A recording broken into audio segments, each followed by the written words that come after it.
Welcome back, everybody, to Lecture 9. As we approach the end of our journey, at least as far as this module is concerned, if not the end of our existential journeys, it's very gratifying to be ending on a very positive note, as it were. And maybe it was a good place to have this lecture on positive psychology,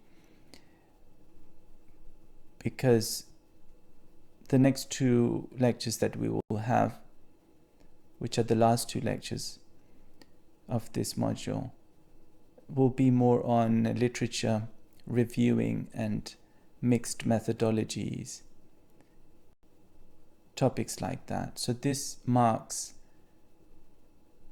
the last of the three core topics for the exam. So we've done the education and mindfulness. We've done last week the social psychology and mindfulness, and today's positive psychology and mindfulness.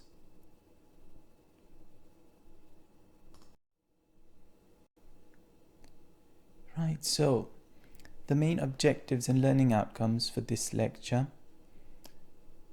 are to appreciate the main goals and models of positive psychology and how they overlap with mindfulness.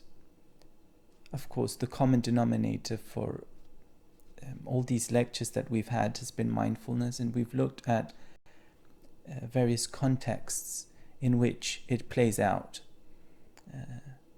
Plays out in terms of changing or influencing people's behaviors, their cognitions and their emotions. How it's used as an intervention, we've looked at already. And so there'll be some more of that actually today in terms of interventions, because as we will discover, positive psychology has its own interventions. And so it would be interesting to see how they map onto the various mindfulness-based interventions. So what are the overlaps? What's the theoretical reasoning behind them? What's the justification for the various components of these interventions? We will reflect on that in this lecture. Also, understanding the cognitive and behavioral mechanisms of how mindfulness may be associated with positive psychology outcomes such as compassion, resilience, and authenticity. So far in this module, we have looked at various outcomes, particularly in the context of interventions, mindfulness-based interventions, that is, of course. We've looked at physical health outcomes, we've looked at mental health outcomes, we've looked at well-being. Some of those do overlap with positive psychology and what it's concerned with and what its goals are, what the ideal outcomes would be of any interventions within positive psychology. So there is already some overlap. But today, to further extend the various options that we already have some of in terms of various outcome measures that relate to well-being. Here are some more specific ones that are very characteristic of positive psychology and the research within this area. So compassion, resilience, and authenticity. So we'll look at how they are tapped into and how it makes sense theoretically to predict these various outcomes within the context of positive psychology. Also, to be able to critique positive psychology interventions and to appreciate how they complement and or compete with mindfulness-based interventions. It's the note I made just a few seconds ago about the potential overlap, and for us to maybe think carefully about the components of each of these categories, I guess, of interventions, and maybe decide for ourselves which ones we think offer the most effective, the most efficient, and the most yielding type of intervention, and why. What are some of those psychological mechanisms underlying these outcomes, and how are these various interventions conducted? What are the pros and cons? How many resources are used? How much does it require on part of the participants or the patients if we're dealing with clinical populations? So all these related questions. Ability to link humanistic theories with mindfulness cultivation. So as one would expect, there is already significant overlap between some of the goals of humanistic theories within the psychological tradition, a lot of which were particularly prominent in the early years of psychology, at least within our tradition as we know it in the West. So, from the first quarter up to the first half of the 20th century. And so there was already a focus on human thriving, on what makes people happy, on why we should maybe celebrate the potential that human beings have, rather than be so fixated, as it were, on what's wrong with people.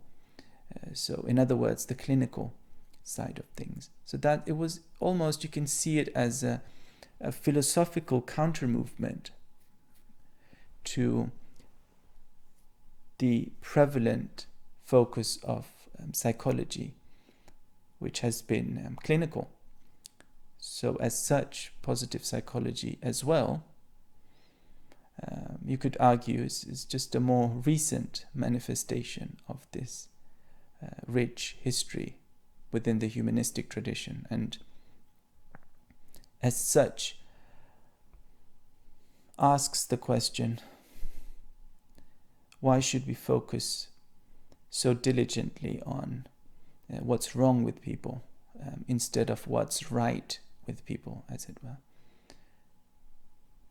So we'll include some of those theories. Of course, it's a very rich tradition, but we'll include some of those and look at the overlap between these theories, their goals, their explanation of human nature, human drives, human goals, and in turn see how that fits with the positive psychology perspective. Maybe it's worth saying at this point that some people would happily use these perspectives interchangeably. So, I mean, what is the difference really between the goals and the philosophical orientation of the positive psychology movement, if you can call it that, and the humanistic theories? Well, some people might say not too much difference, actually. But anyway, we'll come back to that. To understand the ways in which social and existential dimensions of mindfulness may be cultivated, as well as its psychological consequences. And I think this will be a very nice continuation of our existing knowledge that we have acquired through this module with regards to what dimensions of mindfulness have been focused on within all this research, within the psychology of mindfulness. Some people have argued that indeed some core dimensions have been neglected, and have been neglected quite substantially. And I'll explain what that means when we cover some of the perspectives and some of the studies that revolve around these themes. But basically the idea is that we need to extend our definition of what dimensions exist within the concept of mindfulness. So we'll hopefully get to that.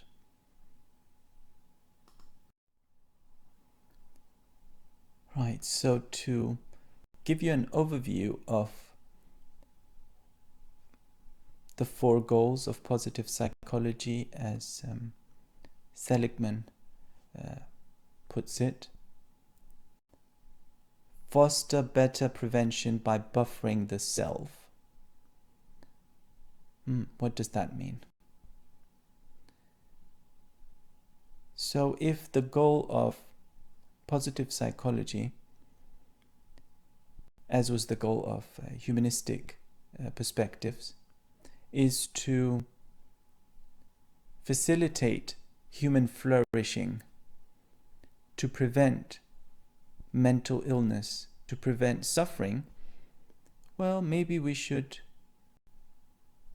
pay attention to preventative methods before things get out of hand and before patients need acute treatment and are subjected to all the tortures of modern medicine, if you like. Then might it not be better to buffer the self? What is buffering the self?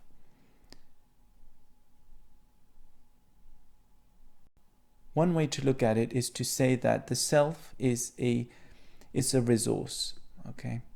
The self is a resource that can be depleted through efforts, through worries, through anxiety, okay, through fear. And so it can be depleted, and it needs to, in order for it to stay healthy, it needs to recuperate. It needs to rest. It needs to be given some nourishment, if you like, in the form of a number of things that we'll look at later. But so the idea here is you buffer the self, you nourish it, you protect it, you keep it below its depletion threshold, if you like. And as such, you will prevent mental hardship, illness, suffering, and so on. And in turn, if that happens, then you are promoting human thriving, human flourishing, happiness, well-being, and so on, right? The second goal: supplement available therapy techniques by training practitioners to identify and build on strengths. So fine, we're not going to abandon all the existing therapeutic techniques. That's fine. But why not supplement them with other things that work? Why not identify what those aspects of the individual are that help them in coping with daily challenges, right? Helps them to have a sense of purpose and meaning in life, and helps them to maintain healthy levels of self-esteem, for example, right? Does it make sense that if we identify those aspects of humans, of the individual, that we can build on those, we can invest in those, we can encourage those, right? I think it makes sense. Third goal: to reduce the, and here's a very fancy phrase, promiscuous victimology in psychology. So as I said just previously, that this fixation on what's wrong with people, to pathologize the individual. It's almost a pathological pathologization going on, right? There's an insistence on finding out if that person is slightly deviant in this way and that way, maybe that's a pathology. That's what promiscuous victimology means. This very colorful term, right? There's almost a gratuitous tendency to find out what might be wrong with the individual. And one very clear manifestation of this is, some people would argue, and this maybe is very characteristic of some of the anti-psychiatry movements that arose some decades ago, 4, 5, 6 decades ago in Europe. We had some anti-psychiatry movements which protested against this unhealthy tendency maybe to pathologize individuals. And as I was saying, one indication of that has been how clinical and diagnostic manuals have expanded over the years. It's one sign that there's this, if you like, promiscuity going on. Okay. And so this is at the very core of the humanistic tradition and also in positive psychology, to move away from that, to reduce that tendency, to turn our attention more to flourishing and thriving rather than being so obsessed with pathologization. The fourth goal moves psychology from egocentric to philanthropic. Very interesting as well. And actually, when we call this the positive psychology movement, I think it's a very good description. And the reason being that a number of these goals, and this is just a short list as well, by the way, relate to some goals that go beyond the individual. And that's very important to appreciate here. It's almost as if there is an attempt to transform not just the way we see the individual, the way we treat the individual, the way we diagnose the individual, but also the way the individual fits in with society.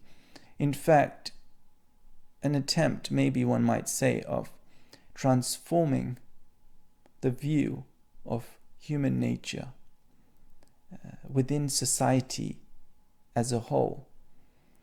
And so in that sense, one might feel the temptation to call it a movement. But then again, you might broadly call all sorts of ideological developments within the social sciences as movements. But let's not get into that here. In recent years, the areas of research in positive psychology have been post-traumatic growth, optimism, meaning, creativity and genius, and virtues. And so what all of these things share, as I'm sure you can appreciate, are the positive dimensions of human existence, of growth, right? So instead of studying PTSD, we're going to study PTG, right? Post-traumatic growth. Let's see what good things come out of human trauma. Well, does it mean that we necessarily downplay the trauma the patient has experienced? Are we patronizing our patients? Not necessarily, right? We're not neglecting the traumas. We're not neglecting the challenges that the individual has faced and is facing. But we would like to also pay attention to the growth aspects of it, because I think one word that is very telling here in the second goal is to supplement available therapy techniques, and it's not to replace, and that's a significant difference, right? So this is not, it's not anti-clinical psychology or anti-psychiatry, although those movements also exist, but that's not what we're talking about today. Optimism, meaning, creativity, genius, virtues, right? Things that are related with how the individual finds a sense of meaning and direction in life, a purpose, a gratification out of their existence, rather than it being suffering to a large extent, right? Suffering and challenges and so on. So, simple interventions with health implications include, so here's a list of different ways in which we could take some of these principles from humanistic psychology and positive psychology and use them within a therapeutic context. And so here are some techniques. We've already seen as part of the lectures on MBCT and MBSR how mindfulness principles can be used within a cognitive behavioral therapy framework. So CBT becomes MBCT, right? And so here is a list of similar examples where some of the existing therapies can be supplemented with some other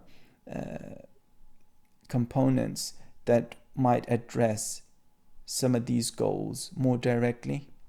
So again, it's not about replacing what exists necessarily, but about adding to it. So writing a letter of gratitude, for example, might be instrumental in us achieving high levels of well-being, for example. Each day writing down 3 things that went well and explain why. Take a test to identify personal strengths and then use one of these in a new way each day, for example. And there's loads of others that one might use. Writing a diary also is another one that sometimes is used. Potential positive health outcomes. So what's measured at the end of these interventions? Self-efficacy. So that probably rings a bell, as you guys would know from Bandura's social learning theory. It was popularized through that. The extent to which we feel confident in performing a behavior is the definition, or is one definition, I guess. Self-esteem, gratitude, motivation, well-being, sense of coherence, and increased resilience. So these are some of the outcomes that are measured after these interventions. The idea is that they are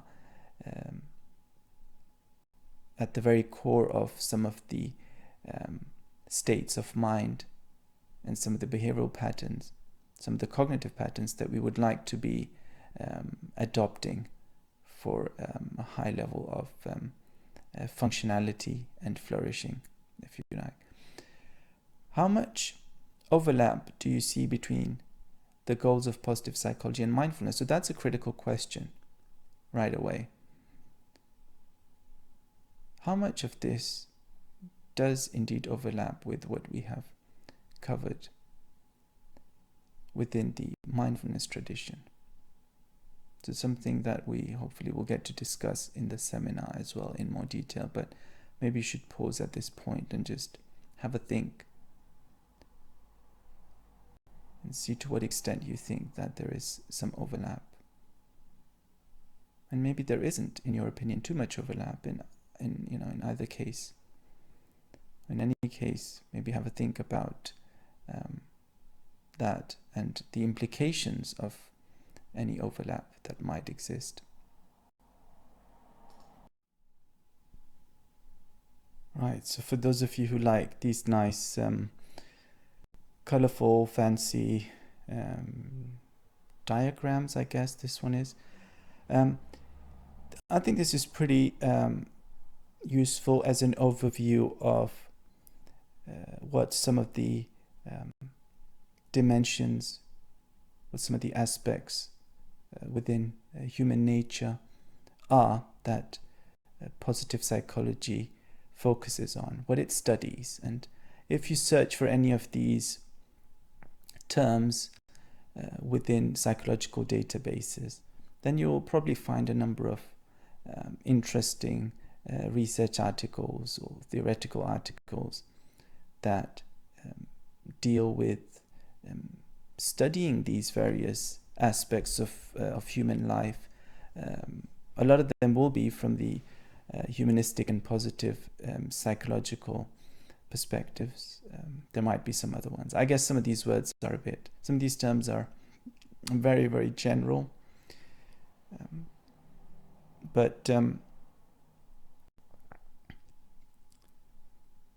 And some of these terms are studied in much more detail and have been focused on much more than others have. So just to pick a few out from this list that have been studied to a large extent within the positive psychology tradition, would be creativity, studied quite a lot, and also its relationship to well-being. That's a big topic, actually. And all the therapeutic aspects and the therapeutic applications of creativity, both within healthy populations, in children, in adults, in people with mental health diagnoses, and pretty much across the board. So creativity has been studied quite intensely over the last few decades. Love and kindness.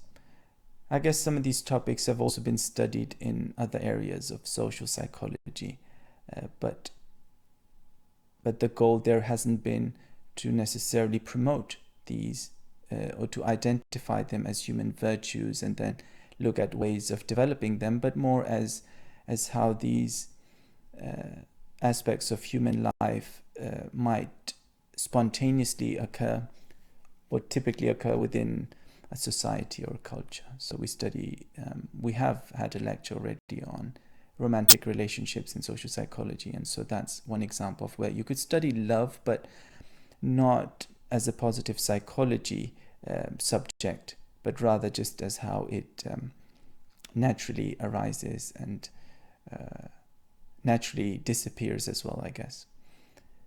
Gratitude is another one that's studied quite a lot. Hope is there. I'm looking for optimism. Optimism might not be in this list. I've got a more comprehensive one actually coming up on the next slide, which will be much more encompassing than this one. But yeah, hope, optimism are studied quite extensively. Humor as well, actually.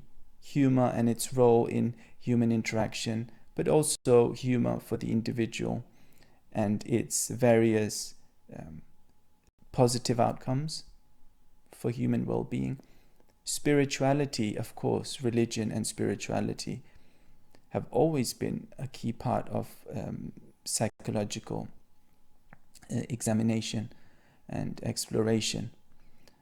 In fact, William James, who is considered one of the founding fathers of modern psychology, wrote a whole book about the religious experience, which is really an interesting book to read if you have the time and inclination. So yes, spirituality and religion have definitely been studied quite extensively within the tradition, and we have a whole subfield called the psychology of religion. And some of that, not all of it, but some of it is with a view to understand the well-being outcomes and well-being implications of religion and spirituality. In fact, there are journals, so academic peer-reviewed journals dedicated to these topics. So self-regulation, definitely a huge topic within social psychology and social cognition and so on. Clinical psychology as well. Self-regulation is quite key because of its various relationships to well-being and mental health.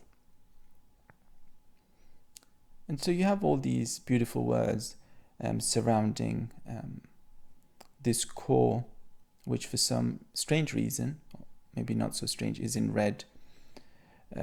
So you have a life of pleasure, engagement, and meaning, which is some of the goals of positive psychology and humanistic psychology. So it kind of makes sense. That's what we want to move towards, basically. And some of these topics that surround the core are pathways, I guess, or they might be instrumental. I guess the keyword here also is might be instrumental. We have to be aware that we're dealing with individuals and they have different inclinations, different propensities, different preferences, different psychological profiles, different environments.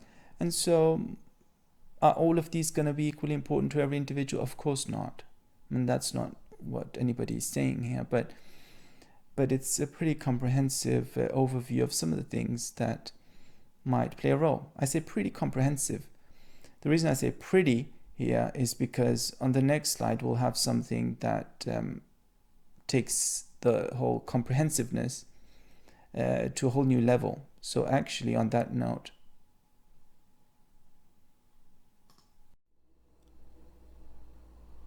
right, so here is what might very likely be the most comprehensive overview of positive psychology dimensions or topics in circulation.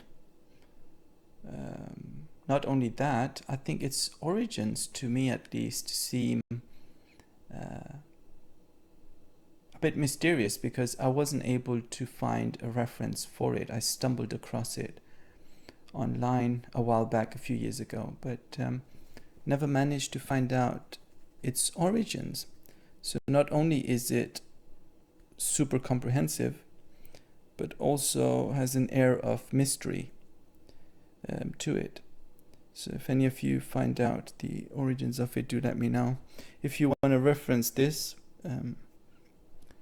or refer to it in your writing, maybe for now just call it the positive psychology meta-theoretical model. Is it a model? I guess so. It's got different categories. It's got some connections between them. So I guess you can call it a model. Is it a theory? I'm not sure about that. I wouldn't call it a theory. It's a really good overview, though. It's a very good comprehensive overview.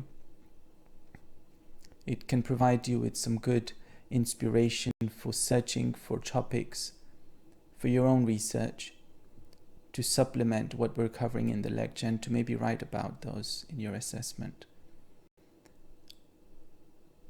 And so here we in the lower right-hand corner, we have mindfulness meditation even, we have resilience, growth and development. And then on the other side, positive aging, peak experiences, optimal experience. Not quite sure what the distinction might be between those two actually, but flow is there, and that's something that some of you might be familiar with. It's used quite widely, and is within the tradition, within the sports and performance research area, and also within the creative subjects, so music, dance, and so on. And so what is flow? So in case you don't know, it's the state of mind where you are so engrossed in the task at hand that you become oblivious to what's happening around you, and you're so focused, so concentrated in the task and problem solving within the task. That's basically flow. Why is it important or interesting to study? What's the big deal? Some people call it being in the zone, by the way. Well, the big deal with it might be that if we understand how flow works, what factors facilitate it, then we can optimize our performance, we can become more productive, more efficient, more effective, and so on. And at an individual level, that's great, right? It's good for us at an individual level to be productive and efficient and effective, and so on, and perform well. But also at a bigger level, at a group level, you might say, or at the level of a company, it's highly valuable to understand how to maybe facilitate this state in the employees of the company, right? So it transcends, the utility of it transcends just individual benefits and individual well-being, but enters the whole societal or economic dimensions as well. Further up in the left-hand corner, you have the existential and humanistic, and of course we've spoken about those already. And we had we mentioned existentialism briefly in last week's lecture, in connection, of course, with terror management theory, which talks about this existential anxiety that we might experience as a result of thoughts about death. Well, as it happens, we've got in the right hand bottom corner, we've got positive death, which is an interesting way of putting it. But in a sense, while the TMT or terror management theory focuses on the defenses that we develop related to death, here the orientation is a bit different. It's not about studying how we become defensive about death, but maybe how we embrace it, how we embrace the impermanent nature of our existence, how we accept the brevity of life, how we accept the process of dying even, right? So, we'll move on to some of the more cheerful aspects up there. Humor, gratitude, hope, courage.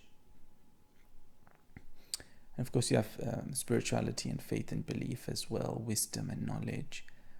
There is some interesting research actually about wisdom and perceptions of it, and striving towards higher levels of wisdom, and some interesting distinctions people have made between wisdom and knowledge, and even information actually. Love and humanity is there as well. Then at the social level you have a lot of the topics that some sociologists or some social psychologists might study as well. And so I think it's quite useful to have this overview, because it divides the various qualities or components or topics within a positive psychology into these various interrelated dimensions and categories. So in that sense, it's quite useful. And what I recommend is that you pick some of these that you're particularly interested in, find some research articles on those. Optimism actually is another one, really interesting one that has been studied quite a lot. I think I've recommended a few really good books on optimism as well previously. Really interesting optimism, studied as an individual difference as well, because we have some really good instruments to be able to tap into individual differences on optimism, and also not just for the sake of it, but to see what associations exist between trait optimism or dispositional optimism and certain behavioral and cognitive habits and patterns. So that's really interesting as well. And then, so as I was saying, I would recommend you pick some of these, right? And then you search for some research articles and see how their findings fit with some of the theories that we'll cover in today's lecture, how they fit with some of the studies that we'll look at, some of the findings that we discover through the studies I will cover. And of course, the studies I cover is just to give you a sense of what exists out there and how these various topics can be approached empirically. It's by no means an exhaustive list, and it never will be, of course, in a lecture of this brevity to be able to do that. But as I say, it's to, if you like, whet your appetite for the topic, for the subject, and then you can do some further research, go more into depth with the topics that particularly interest you, and then think about theoretical and methodological overlap, right? And of course, here you even have the positive education box in the left-hand corner. So you have positive education, and some of those findings will really fit well with the education lecture that we had. And so again, I think what's key is to make links between these various topics in a way that both makes the findings that you discover more memorable, but also help you to appreciate the methodological overlap and the theoretical overlap that exists, so that you can think about the topic more holistically and in an integrated fashion, as opposed to just, there was one study on psychology of aging, there was another one on flow, but they've got nothing to do with each other. Well, maybe they do. There's going to be a number of ways in which these topics connect. So I think that's going to be really interesting for you to explore in a more integrative manner. And hopefully that will also make it more interesting, because you will become familiar with a number of different topics within psychology. And they're all connected, of course, through this positive psychology or humanistic psychology framework, right? And then also to think about, for example, when we deal with the existential psychology school, for example, I briefly mentioned that in last week's lecture when we spoke about the origins and the philosophical origins of existentialism. That think about not just, don't just understand what the school of thought proposes, but also how it fits with other trends within psychology, both historically and in a contemporary setting.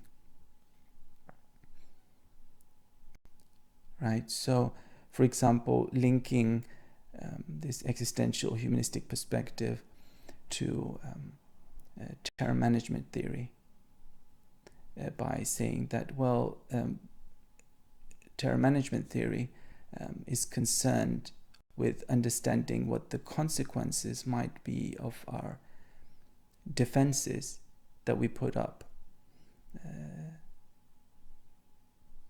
with regards to death.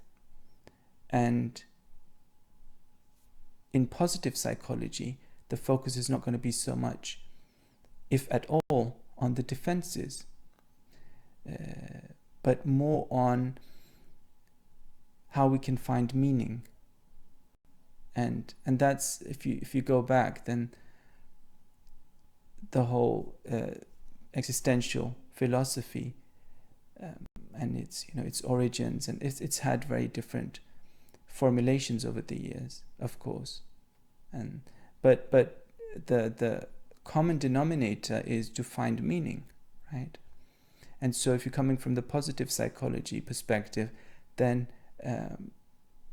it's about finding meaning to satisfy that human need of understanding our existence on this planet.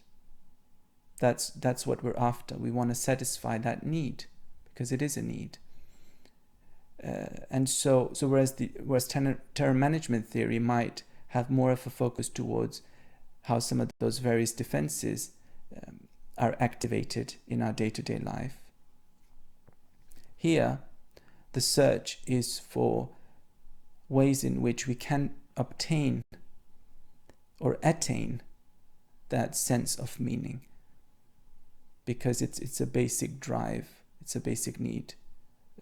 And of course, the different schools of thought have different ideas about how important that need is, and for some it's not going to be as important.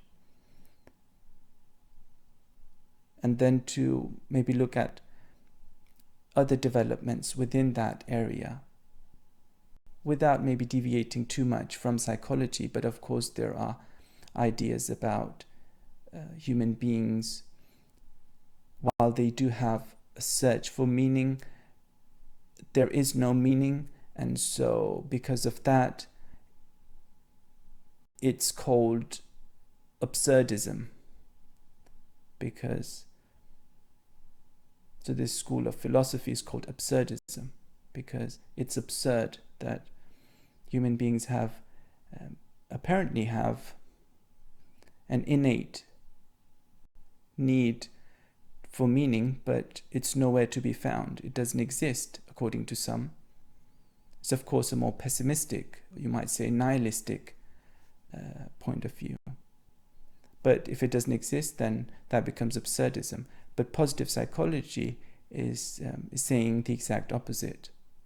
Well, I'm not sure if it's saying the exact opposite, but it's encouraging a more constructive search for meaning so that we can be more fulfilled. So the assumption is that the meaning does exist, whether it's through a personal, individual quest or a construction of meaning, or whether it is through subscription to ideologies or religious beliefs that one achieves that meaning. So that was one example of how you might make a link between existential and humanistic psychology and terror management theory. And likewise, we could go on and talk about, for example, we have self-determination theory here as well in the middle,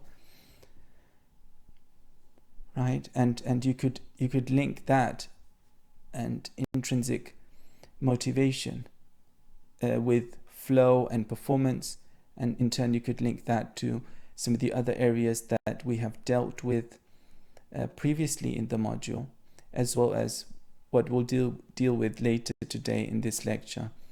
But it has very obvious implications for performance education, social psychology, and a host of other topics within psychology. So I hope this will provide some stimulation for your further thinking around this topic.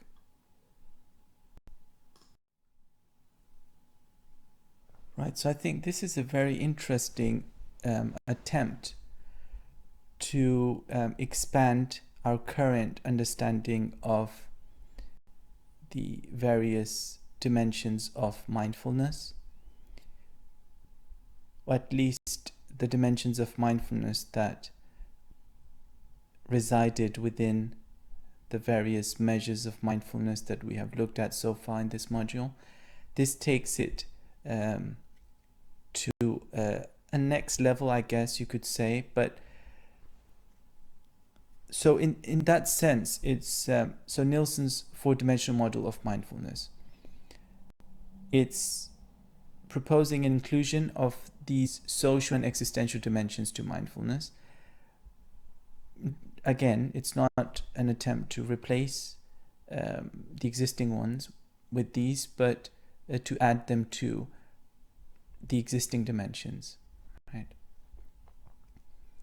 And so what are these? The physical, bodily awareness through an ongoing sensory presence and mind-body connection, which is a dimension that pretty much exists already within the field, as does the second one, by the way. So keeping the mind on one task at a time, at least some of the time. So presence of mind, you can call it awareness and so on. Again, that exists within the dimensions. But here comes the two new ones, social and then existential. So let's look at those two in turn. The social one, cultivation and practice of empathy and compassion for social harmony and cohesion. Now, you might argue that, well, if you have some familiarity with the existing dimensions, you might argue that, well, hold on, empathy and compassion have already been proposed to be core elements, core components of mindfulness, which is why some of the existing models include, some of the existing measures even, have tried to include loving kindness into mindfulness, although the most popularly used ones don't have those, but there have been some recent attempts to include these. So in that sense, this one might not be a unique, novel contribution, but probably worth paying attention to, and to help you think about the ways in which we might construe mindfulness as a psychological construct should not be limited to the top two ones, which some of the literature might be guilty of. So physical and mental. So it's just about physical awareness and mental awareness, reading the signals of your body, reading the signals of your mind, your cognitions, your emotions, but also the social dimension, cultivation and practice of empathy and compassion. So again, it goes beyond the individual in the sense that the implications of you practicing empathy and compassion will go beyond yourself. The benefits will transcend you as an individual and will infuse society. Okay, so, well, that doesn't mean that you won't benefit from practicing empathy and compassion, because we do know from other studies from within positive psychology that, and from mindfulness research, that those who practice compassion for others, those who practice loving kindness regularly, have better health outcomes. We know that from a number of studies, both mental health outcomes and actually also physical health outcomes, which is interesting. So what's a bit, funny about that, if you like, is that you might be practicing compassion for other people, but you benefit from it yourself. And we don't know whether those people that you try and be compassionate towards benefit to the same degree as you do. So that's an interesting phenomenon. And it fits with the philosophy of giving, whether it's compassion or any other act of kindness or pro-social behavior, that it's the person who is giving that is benefiting more from the person who's at the receiving end. So that fits with that. Now, the fourth one I think is really interesting and fits really well within the positive psychology tradition, and I think is a novel contribution. Okay, so existential, constructing and coming to terms with the deeper meaning of life, which may help with acceptance of adversity and challenges, and in turn with resilience and post-traumatic growth. So there's a number of important words here, I guess, but one word that is really key, as I've already alluded to, is meaning, right? That's what a lot of existential psychology and existential philosophy is about. It's about finding meaning. And so why though, right? Just to feel good about yourselves? Well, maybe, but in addition, there might be some positive side effects or byproducts, if you like, of finding the meaning. What might those be? You might be more likely, as a result of leading a meaningful life, to accept adversity and challenges and see them as opportunities for growth, because you have a framework within which you lead your existence, and things become meaningful. And that might be a reason, I suspect, why a lot of the research that investigates well-being in individuals holding various beliefs and religious, spiritual, and so on, where their health outcomes often are more positive. This is something that's been studied for, well, at least I can think of some papers going back to the 60s and 70s, right? So there is some interesting implications of having meaning and having a belief system for one's physical and mental health. That's a recurring theme in the literature, let's put it that way. So we don't want to say, well, within this course, we don't necessarily want to make any claims about what one should do or what one should not do, but at least that's what the research is pointing in the direction of, between a very strong positive association between mental and physical health and one's affiliation to a religious belief system and with meaning. So there is a lot of literature on that. Of course, you could look at some of the other sides of that relationship. You could look at some of the negative sides of that relationship, and some studies have done that as well. So some of the challenges associated with maybe finding meaning and also having an affiliation to, for example, a religion. What some of the challenges might be of that, but overall the findings seem to be quite positive, actually, and how that fits with the individual's epistemology is, of course, a different debate. Together, these four dimensions build a personality that is more adaptive, resilient, and pro-social. And this overlaps with Maslow's and other humanists, such as Roger, and there was another very famous humanistic psychologist, of course. concept of self-actualization. Self-actualization,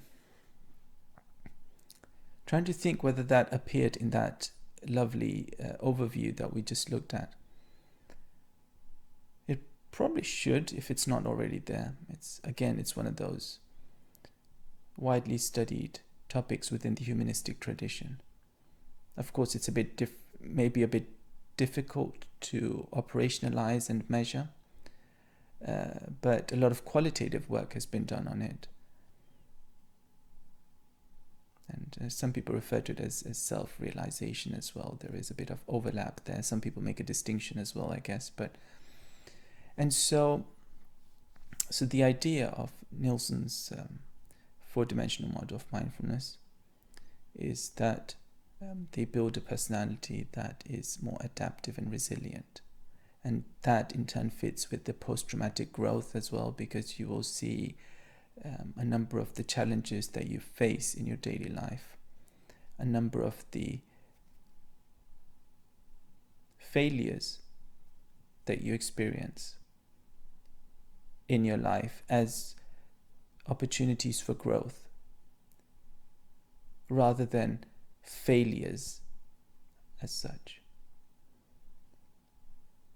So basically, your perspective is that they are disguised opportunities that might come your way to help you build your character, to help you realize your potential, and to help you realize how much you're capable of achieving, which in turn might boost your self-efficacy, it could boost your self-esteem, it could boost your compassion for others because you've been through that suffering yourself. And so that's just enriched your personality. It has, if you like, buffered yourself, right? So to use the term from the 4 goals of positive psychology that we had a couple of slides ago, right? Buffering the self. It's buffering the self. It's giving you the confidence to perform better next time, to be able to maybe assist other individuals in their development, maybe through motivating interactions. I should say motivational interactions with them, inspirational interactions with them, and so on. So the idea being that these 4 collectively will facilitate a personality, will encourage behavioral patterns, social interactions that not only will be adaptive and functional for the individual concerned, but will also enrich the lives of other individuals. Okay, and that's why we have on the 3rd point here, the social one, we have the practicing of empathy and compassion for social harmony and cohesion. So it's something that goes beyond just you as an individual. It's you exercising these qualities that helps to create a better society, more social harmony, cohesion and trust between individuals, and a collective thriving, rather than it just being you and your productivity and so on.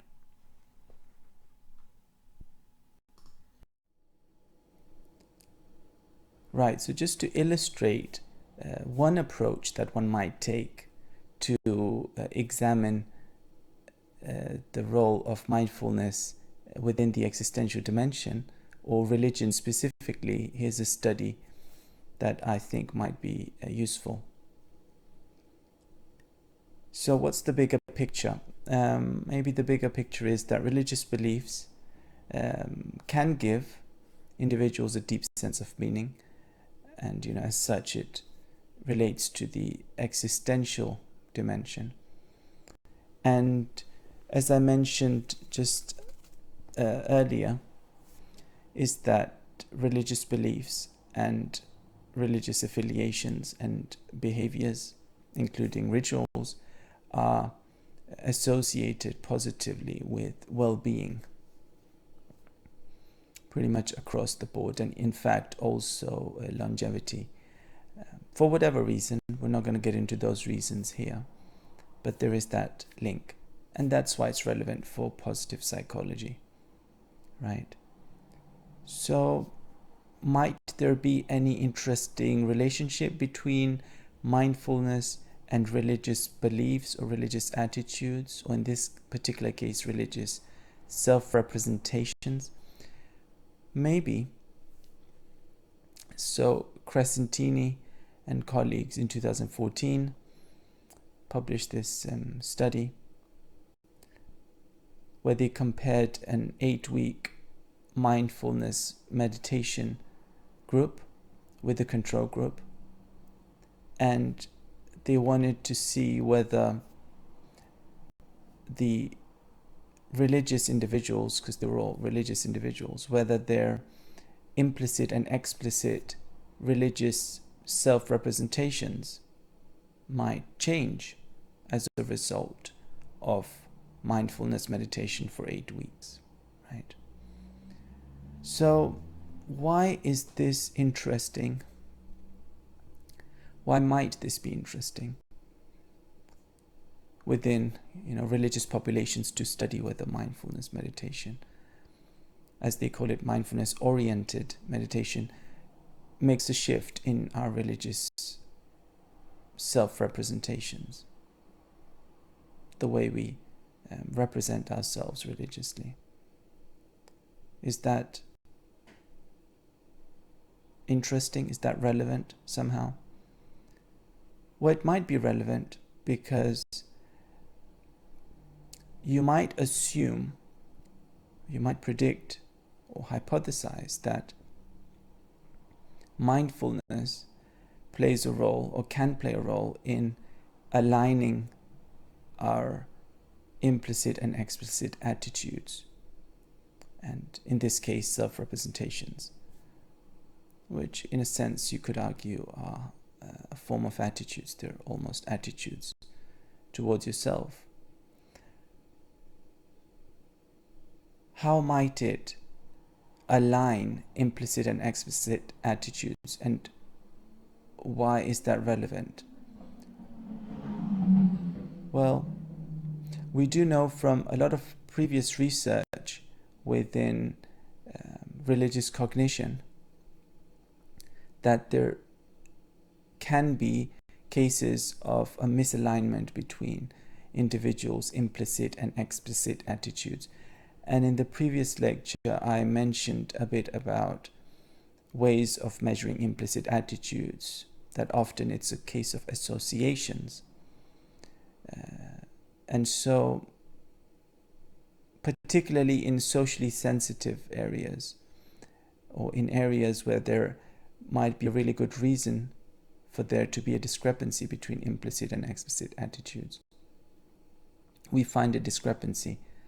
Maybe it's for self-presentational concerns, or for impression management reasons, or self-protective reasons, or self-esteem reasons, right? And so maybe it's an interesting question to ask whether any discrepancies might be resolved either, or if there could be a convergence of the implicit and explicit attitudes through mindfulness. And how might that work? It could work through a deeper realization of one's self-representations, a deeper connection with oneself, such that one naturally and not necessarily consciously aligns one's implicit and explicit attitudes. That's one question they asked. Another question was also to see whether there might be a shift in either implicit and explicit attitudes without necessarily looking at alignment or consistency between them. So explicit religious self-representations were measured using self-report religiosity questionnaires, while implicit ones were tapped into using the IAT, which I mentioned in the previous lecture, and I also mentioned some of its limitations, so I'm not going to repeat that here. Interestingly, while explicit religious self-representations increased for all individuals in the mindfulness meditation group, equally, the implicit self-representations increased significantly more for the initially low implicit religious self-representation individuals. So what might be going on? Of course, as always, I encourage you to read the full article and understand all the details. Probably also worth saying at this point that it wasn't a particularly large sample size that they used for the two conditions. However, despite that, apparently some significant results there, which suggests large effect size. So why would explicit self-representations increase for all individuals in the mindfulness group, whereas the implicit wouldn't for everybody equally? One reason might be that the explicit self-representations were somehow boosted through meditation because of some closer attention might have been paid to some of the underlying motivations behind these self-representations, and maybe an increased realization of their necessity or their importance in the individual's lives, maybe a deeper processing of them, maybe consciously, because these are explicit attitudes, so there is a conscious processing of them and a realization of their existence, which might not be true of the implicit ones, right? And so the implicit ones increase significantly more for the initially low implicit group, or low implicit individuals, I should say, because it was in the same group. And that might just be down to the fact that it could be an artifact, in fact, of the fact that if you initially had low implicit attitudes, there was more room for improvement, so to speak. I'm not sure if you can quite construe it as an improvement. It's just an increased association between certain religious concepts and your own self. Is that an improvement? I'm not too sure if it is. But in any case, the associations increased. That's the point of implicit attitudes increasing. It's the associations, meaning that you react faster to pair these concepts, these religious concepts, with yourself, right? And that increased significantly, but only for those who initially had low implicit attitudes. So as you can imagine, it was measured before and after the intervention in both groups. Of course, the control group didn't have the meditation, but it was measured in a similar timely fashion. And so, is that the reason?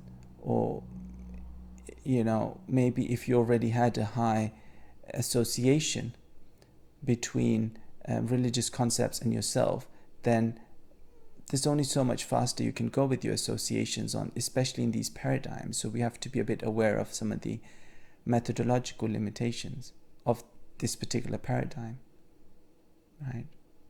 If you already have strong associations, there might not be much room for further improvement.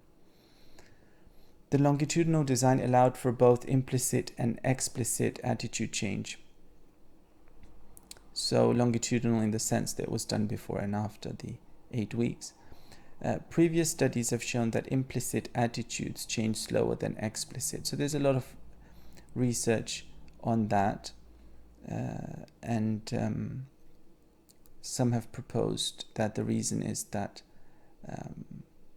the implicit attitudes develop over time through association. So you can't just change them by persuading somebody that a given idea is better than the idea they used to hold. So that would be an example of explicit attitude change. Implicit attitudes change unconsciously over time. And so the findings could be interpreted to suggest that mindfulness-based interventions, in this case meditation, can increase a deeper internalization of one's religious, spiritual, transcendental self-views, which may in turn affect one's behavior. So is that what's going on? Is it a deeper internalization of whatever you had before? So whatever self-representations you had before, whatever your conception of yourself as a spiritual, religious person, are those internalized more? Are they realized more? What's going on exactly? Of course, we can't tap into that directly, so we can speculate on what's going on. And then it may in turn affect one's behavior.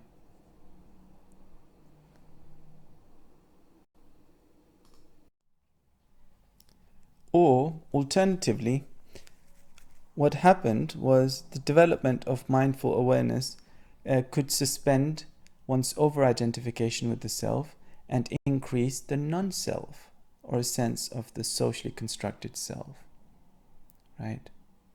And that might explain the shift in implicit religious self-representations in this particular case. So, through meditation, so in other words, through meditation, there's a reduction in an over-identification with the mundane self, the trivial self, the social self, right? And there is a deeper sense of connection with the more transcendental aspects of one's existence, of one's personality, of one's being. And so, and that meditation, which in this case was secular, might actually have had the additional advantage of feeding into these religious individuals' worship and prayer, and might have deepened their sense of connection during acts of worship, right? So as it says here, maybe more these religious acts may be more effective when performed in a state of high mindfulness. And if that's the case, then it would have a synergistic effect, this secular meditation, on people's religious worship and religious meditation. You know, they might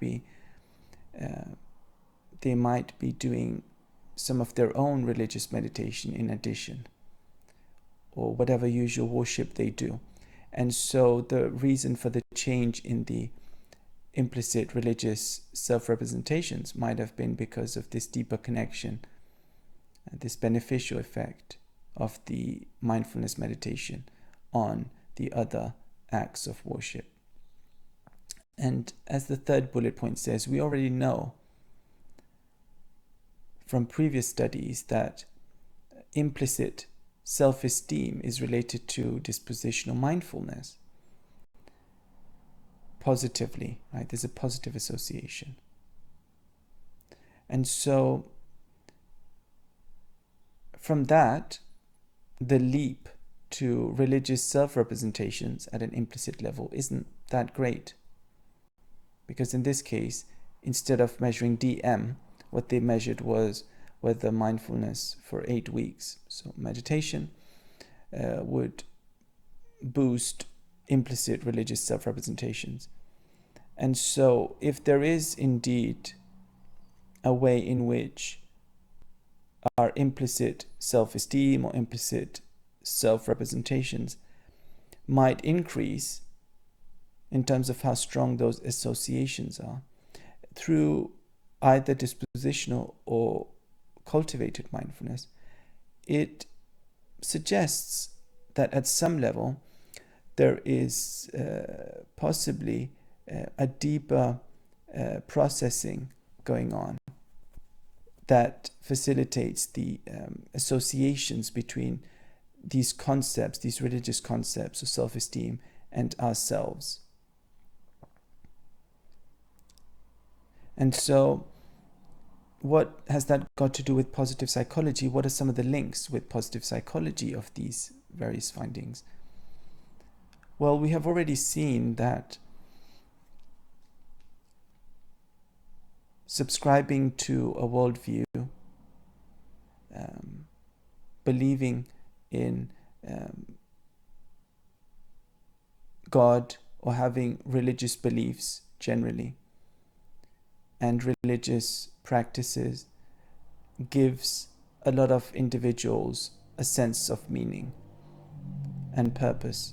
And so if the meditation in this case, despite being secular, increases that sense of meaning, it's more likely then to have even higher consequences for some of those well-being outcomes in religious individuals, right? So it's linked in that way also. And there might be higher levels of gratitude as well as a result, better social relations through high levels of compassion and high levels of perceived authenticity. And all of these could partly be because of a deeper sense of connection with some of the values and ideals that one wants to strive towards, which in turn helps the individual to practice and exercise those in their behavior, right? Or it could also partly be because of a higher alignment of one's self-representations at the implicit and explicit level. One makes certain realizations that aid the individual's understanding of themselves at a deeper level, and in the process possibly gets rid of some of those discrepancies because of some of the realizations that are made. Maybe at this point also worth mentioning that some have argued that some of the discrepancies that exist between implicit and explicit attitudes are perpetuated because of some avoidance strategies and low levels of emotional regulation. Why is that relevant? It's relevant because if you find certain discrepancies within yourself, or cognitive dissonance, if you like, as uncomfortable, which it is for most of us, unless you score really low on a scale for need for consistency, for example, which previous studies have shown that if you don't have a high need for consistency, you're not too bothered about discrepancies, not too bothered about cognitive dissonance. But most people are bothered by it. And so possibly through meditation, there's a facilitation of the approach pattern or the approach orientation, which seeks to solve problems by confronting them, realizing them, processing them, treating them, as opposed to avoidance, which for a lot of us is the default strategy. And it's not associated with a lot of good health outcomes based on a lot of the research, right? And so that's another way in which it might be shifting these attitudes, right? The meditation. is through more adaptive strategies. And a lot of these might well work below the threshold of awareness. It's not suggesting that people are necessarily working through their issues consciously. And of course, it's a whole spectrum of how conscious they might be or might not be. But that could be proposed as another way in which these findings fit with previous research. Now, the study didn't measure any behavioral outcomes that could clarify what consequences the increase in implicit and explicit religious self-representations may have. And it would be interesting, I think, to see how it might translate into behavior change, such as better social relations and compassion and generosity and so on. But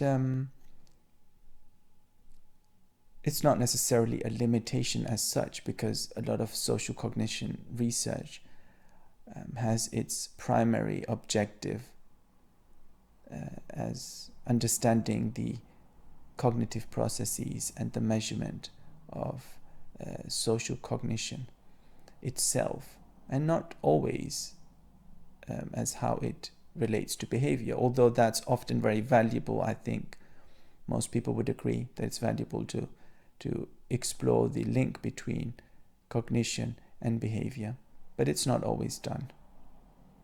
And often when you're doing research at the initial stages, it's more exploratory anyway. And so you want to establish that there is an effect at the social cognition level before you start measuring behavior. What other mechanisms can you think of that led to the effect found in this article? So I've covered a few potential reasons here in these two slides about what might be going on with the meditation that shifts people's self-representations and then maybe in turn shift some of their behavior. But you might be able to think of some additional ones, and also how they might fit with some of the other positive psychology dimensions that we've looked at, right?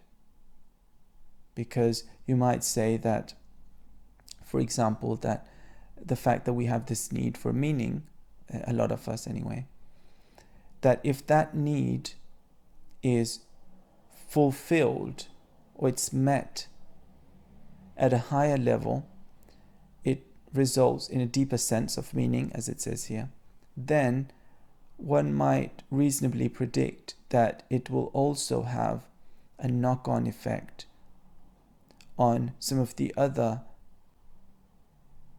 dimensions, such as gratitude, compassion, authenticity, and so on. Maybe even flow. Maybe you experience a deeper sense of flow when you're worshipping or praying. And maybe that's one of the things that mindfulness meditation might be doing. And so there's a link here between, we're making a link here with this kind of research in religious populations between the religious or spiritual dimension and the mindfulness dimension, right? Which, even if construed in a secular way, might have some interesting links with the religious dimension and the spiritual dimension, the transcendental dimension, and also have links then to perceptions of higher authenticity, higher internal congruence, higher gratitude, deeper sense of meaning and purpose, and so on, right? So there are some interesting interrelationships between these various dimensions. And this is just one example, right, out of thousands of how that might work.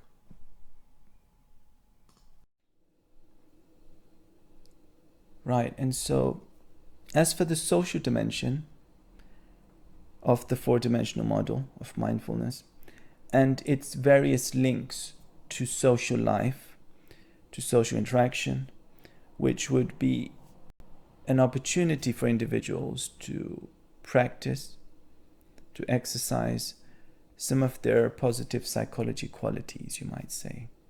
So some of the ones we've looked at earlier, including compassion and sympathy, generosity, and so on, right?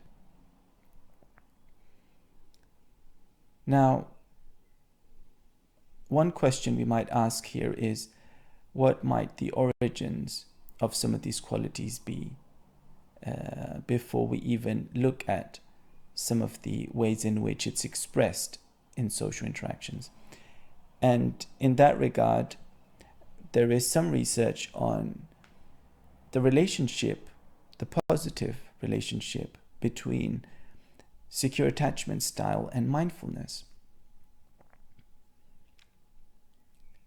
So one might argue that the origins of some of these qualities and the origins of our ability to exercise some of our positive psychology qualities, if you like, within the social context might be going back all the way to the origins of our attachment and the way that we developed. And so there are a number of implications of this link, actually, and there's a number of different interpretations and theories about this link between secure attachment and mindfulness. One of the interesting things we find is that similarly to high DM individuals, securely attached individuals respond with lower physiological reactivity when they're confronted with ego-threatening stimuli, such as an insult or people questioning their competence and so on. And also they handle conflict more constructively. And by now, this shouldn't be very surprising because we've already looked previously at studies where it was very interesting how both emotional regulation abilities were positively associated with mindfulness and also social interaction, such as in relationships, in romantic relationships, right? And so if there is that link between mindfulness, whether it's dispositional or cultivated, and emotional regulation, then maybe that's the reason why when confronted with threats to the ego, there's a lower physiological reactivity and probably also emotional reactivity and behavioral reactivity, such as aggression, for example, which we looked at already in last week's lecture. So that fits with those previous findings. Also, the handle conflict one fits with the findings that people who are high in dispositional mindfulness are rated as more forgiving in their relationships, are rated as being more compassionate and so on. And so maybe there's an element here of emotional regulation internally, or you might say intrapersonally, as opposed to interpersonally, so between people as well as within ourselves, which of course are two not very different skill sets, but they are distinct. And there's different ways of measuring these two aspects of emotional regulation. Relationships with security-enhancing attachment figures may increase a person's mindfulness, possibly through effective self-soothing techniques. Okay, so that's one theory of where this ability stems from, as in this ability of high mindfulness may have been transmitted through our attachment figures. It may have transmitted indirectly through their style of interaction with us. And it may have equipped us with some effective self-soothing techniques. And that's an example of an emotional regulation technique or strategy, right? So emotional regulation could broadly be defined as all the various strategies and techniques that we use to adaptively deal with our emotional life, also to regulate our behavior, and so on. And so effective self-soothing might be one such technique that we are equipped with early on in life. And that might prove instrumental in also developing our mindfulness, as well as our general coping with ego threats and coping with conflicts with other people. This may lead to secure self-representations, which in turn may increase self and other compassion, as well as better emotional regulation abilities, right? So again, they go hand in hand, and these observations fit quite well with some of the previous studies that we've looked at in terms of how we process information in a more non-defensive way, in a detached way, if you like, not taking it too personally, you might say. If we score highly on DM measures, of course, the exact mechanisms of how that works, we can't really tap into, but we can look at the associations between these various measures. So emotion regulation, self-esteem, mindfulness, self-representations, and compassion, and so on. So we can see how they're interrelated, and that some of them can predict others, and that mindfulness is indeed often positively associated with a lot of these positive psychology dimensions. But exactly how it works, that's a bit more tricky to be able to pinpoint or to study.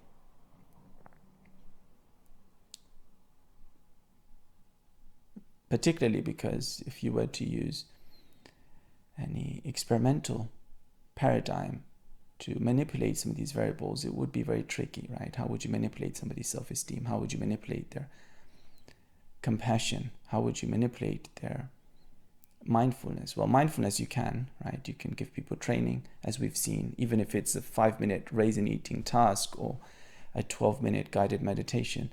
That one you can manipulate to increase it. You can't manipulate it the other direction, of course. Probably not. You can't really decrease it. But with some of these other things that are more dispositional, are not readily manipulated. And as such, we rely a lot on these cross-sectional methodologies. And that, of course, means that we can't really infer much causality. We can create some models and do some regression analyses and structural linear equation or structural linear modeling, but it only takes us so far. Now, to fit that with, of course, Rogers, a central, very prominent figure in psychology, both in terms of his contributions to positive psychology, or you might say back then it was called humanistic psychology, but also for his contributions to psychotherapy, right? The whole person-centered approach to therapy, and so on. And, the certain concepts that are used quite a lot in psychology have their origins in his writings. So, for example, unconditional positive regard, and so on. But anyway, 4 qualities of the fully functioning person, according to Rogers. He had some very long lists, actually. So this doesn't do justice to the depth of his ideas, of course. For that, you have to go back and read his books. But just to give you a sense of at least a very mini version of how he construed the fully functioning person. So openness to experience, listening to one's inner thoughts and feelings, and not to be confused with the big 5 personality trait of openness to experience, which has a slightly different focus. Here it's more about the extent to which we take in our experiences and pay attention to them and don't judge them and don't escape them or avoid them. And so in that sense, it's very similar to the openness that is practiced during meditation, and so has a very clear link with mindfulness as well, I guess. Existential living, so enjoying every moment and experience. And, that fits with the whole thriving and attempting to fulfill oneself through the experiences that one has on a moment-to-moment basis. Again, that fits quite well with mindfulness. Organismic trusting, not a very contemporary phrase. Trusting one's thoughts, feelings, and intuitions rather than following external suggestions. That fits really well actually with another of the qualities that we've looked at in some of those overviews or models, namely authenticity. And that's something actually that Rogers would have called congruence. And that trust, that following our intuitions, following our own drives, is very closely related to authenticity. Because what's the opposite of that? The opposite of that is following external suggestions.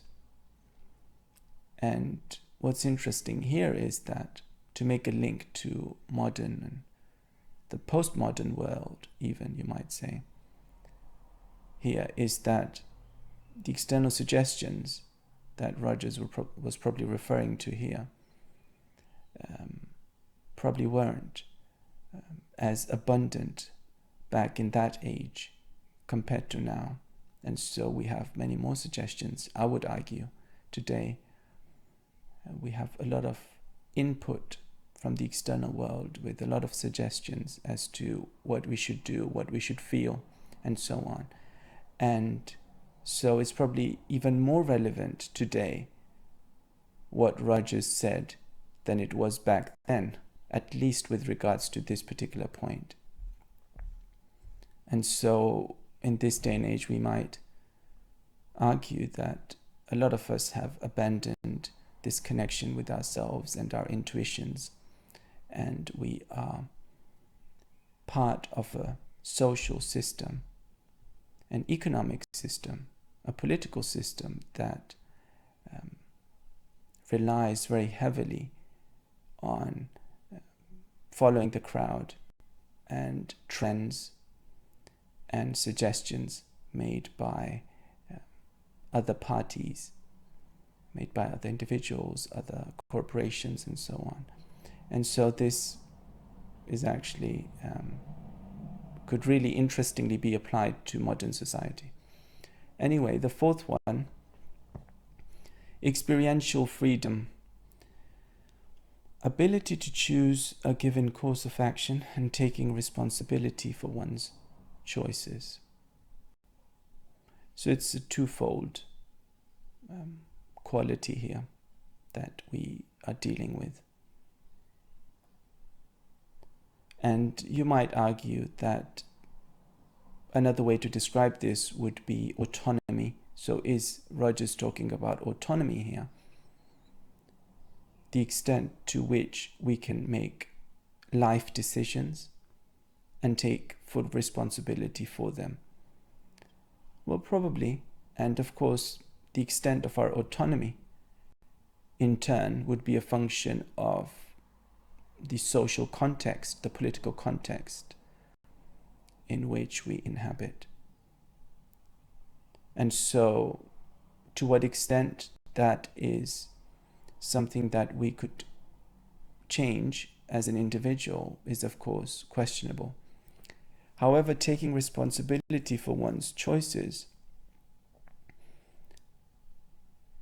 is arguably something that, this one is quite interesting because there's, in a sense, a link here to some of the broader literature in clinical psychology. And that relates to the internal versus external locus of control. Okay?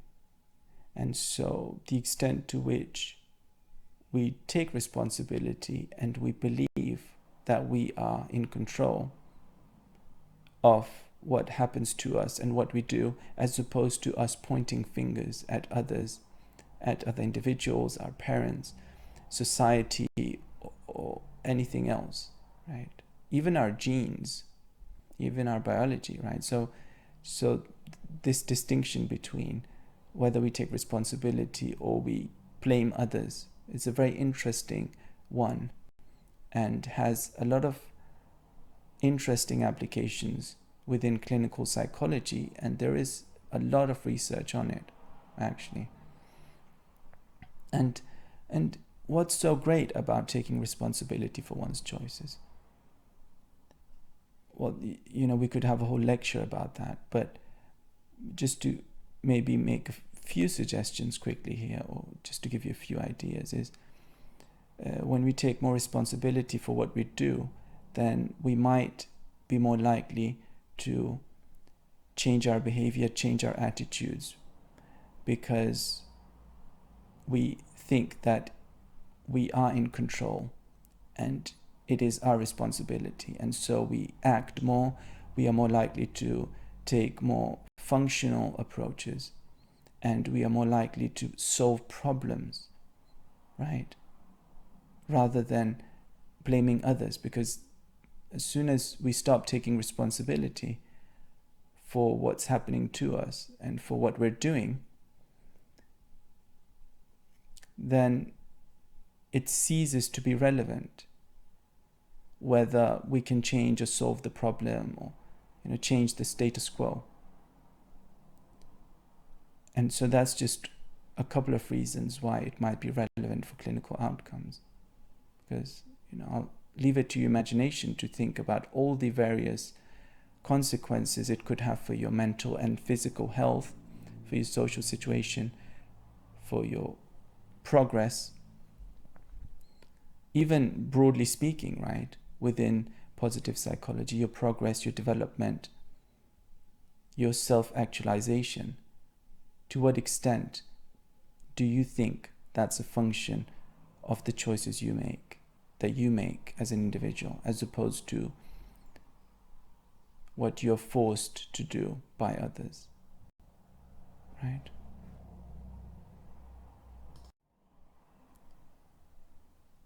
And so just to make some more links between the broader social dimension of mindfulness and humanistic psychology, because there are a number of interesting points of overlap. So let's look at what some of those are. So as I just mentioned, the person-centered therapy or client-centered therapy focuses on unconditional positive regard, which I also just mentioned. And that's similar to the non-judgmental compassion as it's formulated within mindfulness, the literature around that. So not only you want to understand your client or your patient in a therapeutic context, that is, but also have a compassion for them. You have an unconditional positive regard,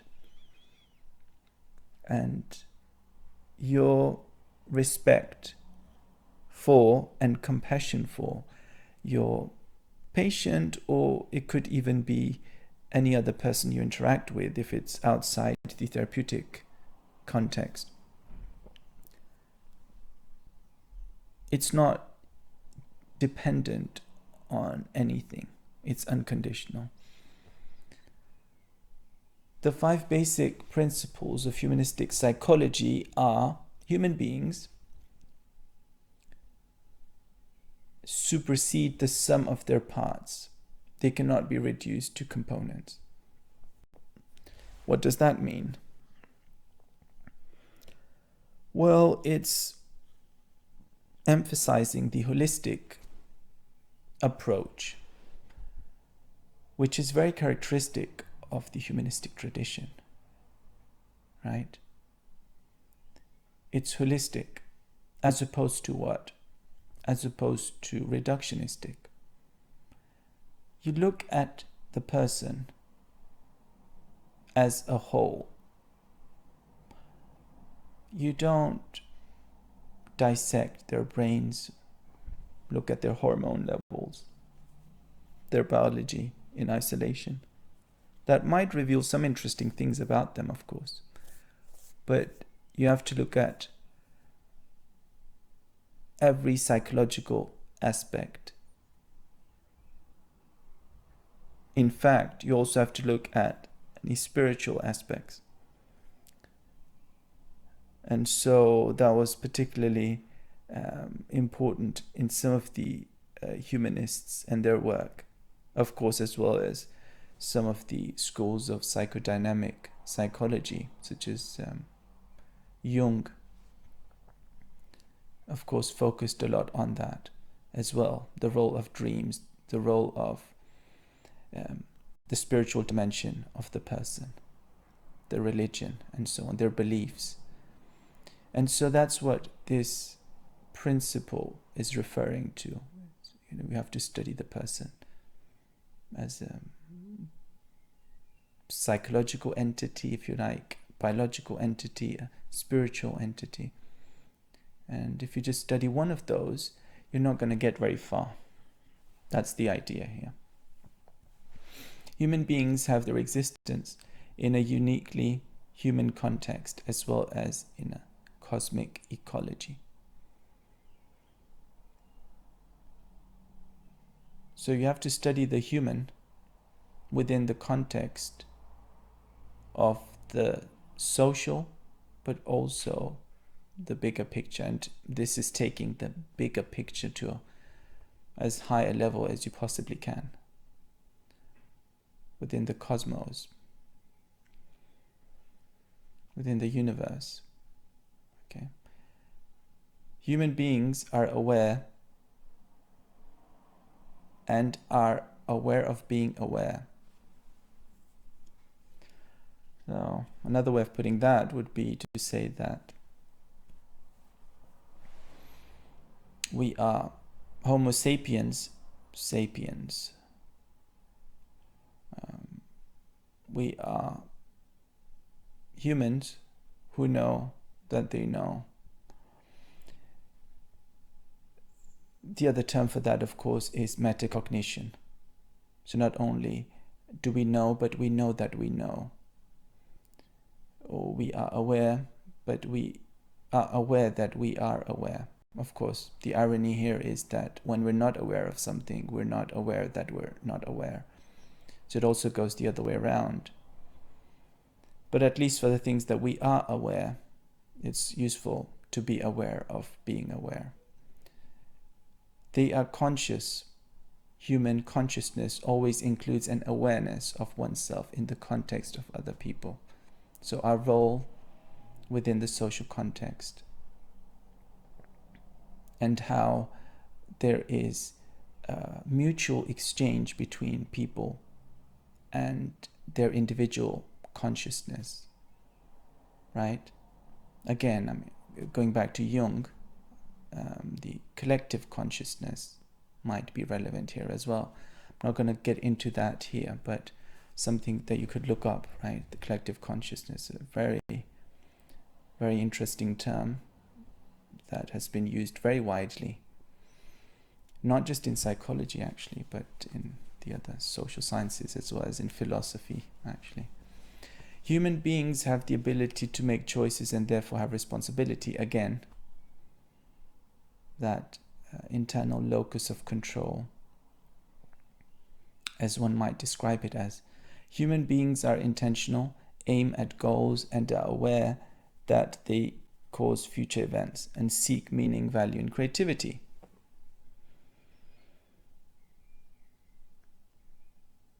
So a number of things here.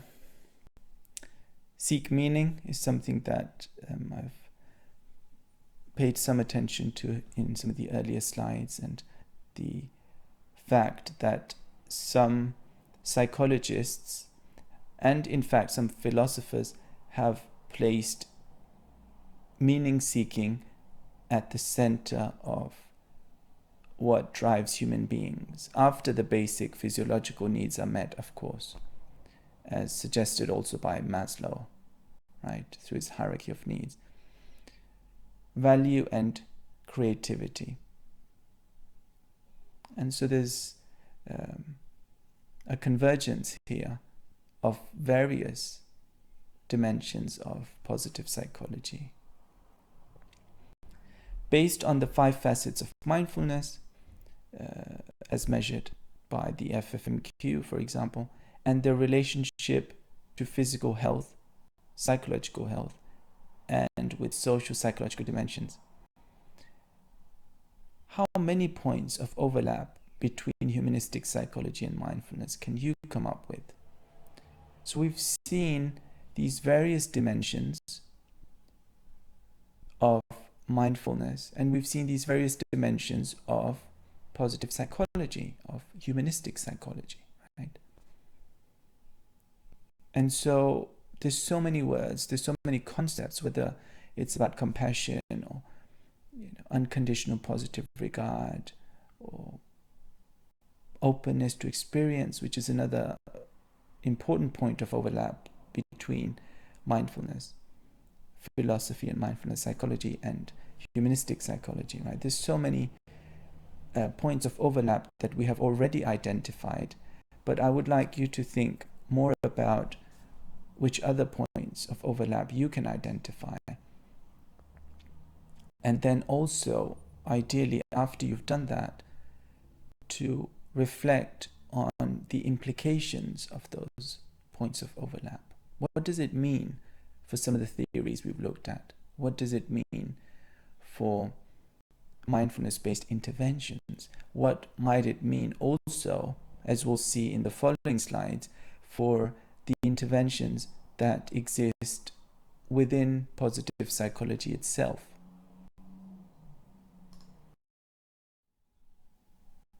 And here's one example of a positive psychology intervention, a French study by Antoine et al., quite recent, a couple of years old, with 102 participants, 6 weeks positive psychology intervention, PPI, reduced anxiety, depression, or I should say depressive symptoms, and distress.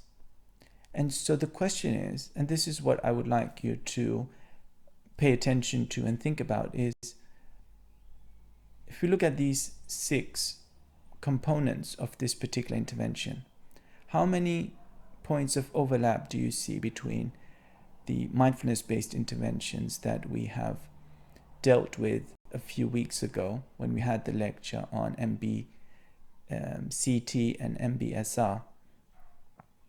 How similar are they? right, is a critical question here. So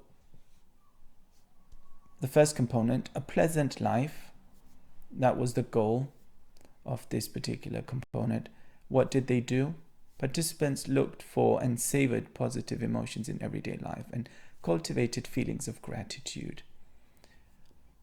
Okay, so again, you could say that openness to experience and, well, but I guess a more focused openness and appreciation for the positive emotions in everyday life, so that we don't get drowned in all the things that went wrong in a particular day, but rather we focus on the positive emotions and cultivate feelings of gratitude. So what are all the things that we're grateful for? And so that was one component of this particular intervention, that participants were encouraged to do this. Might also be worth saying here that sometimes participants are given some booklets, some instructions, some audio tracks to help them work through some of these exercises on a daily basis. You don't just ask them, all right, please do X, Y, and Z, and then I'll see you in 6 weeks. But they work through some exercises. Often they're given a booklet or a small book to work through some other exercises. And, once a week, typically there's a session where they meet in a group and work through some of those exercises in groups or with a therapist and so on. So that's to encourage their engagement with these activities, this structure. So it's quite helpful. The second component, self-discovery. Participants are invited, or you could say encouraged, to discover their key strengths and qualities, as well as to apply them in daily life. Development of kindness was especially emphasized. So developing kindness, again, straight away, you're probably thinking there's a clear overlap here also in terms of loving kindness and developing that, which of course in the mindfulness tradition we do through some specific loving kindness meditation exercises or techniques. Positive relationships with others, building and maintaining quality relationships and acknowledging others' qualities. And so that could be related to the social dimension of mindfulness, our interaction with others, our continuous development with regards to listening to other people better, to feel compassion for them, and so on, which might be one of the reasons why in some of those the brief interventions that people show better outcomes at the end of it, also in their relationships, right? Maybe it's fostering some of these qualities. Negative events, positive reappraisal. Reduce the negative impact of unpleasant events. And so there's some reappraisal going on, which is a strategy of emotional regulation, right? And as I've mentioned previously, for example, one of the most widely used measures of emotional regulation, the 10-item ERQ, Emotional Regulation Questionnaire, has these two facets to it. It has the reappraisal, the cognitive reappraisal, and then it has the suppression, thought suppression. That's the other one. And the reappraisal one is often linked with a lot of positive mental health outcomes. And whereas the suppression one is linked with a lot of maladaptive or often dysfunctional patterns and outcomes. And so the emphasis here is on reappraisal. So you could say negative events, or if you call them negative events, you've already appraised them negatively. You've already judged the events to be negative. And so maybe a reframing of that could be that you see certain events as being challenging in a good way, in a stimulating way. So if we think back to some of the first few slides of this lecture, we looked at the post-traumatic growth as being a key topic within clinical positive psychology and the overlap between positive and clinical psychology. And so that's relevant here, right? So you undergo some challenging experiences, but you see them as, you know what, that was a good opportunity for me to grow. And so that's a reappraisal example anyway. Mindfulness. So lo and behold, there is mindfulness explicitly present within these interventions. So body scan and informal daily mindful actions such as walking mindfully, eating mindfully. So we looked at the raisin eating task, for example, and other such exercises to allow us to connect with our movement, to connect with our bodies, to connect with our thoughts and our emotions in a deeper way, which often turns out to be very therapeutic. And finally, personal development, meaning and purpose in life, making decisions true to their life purpose, encouraging a high degree of authenticity. So we're back to some of the key principles of the humanistic psychological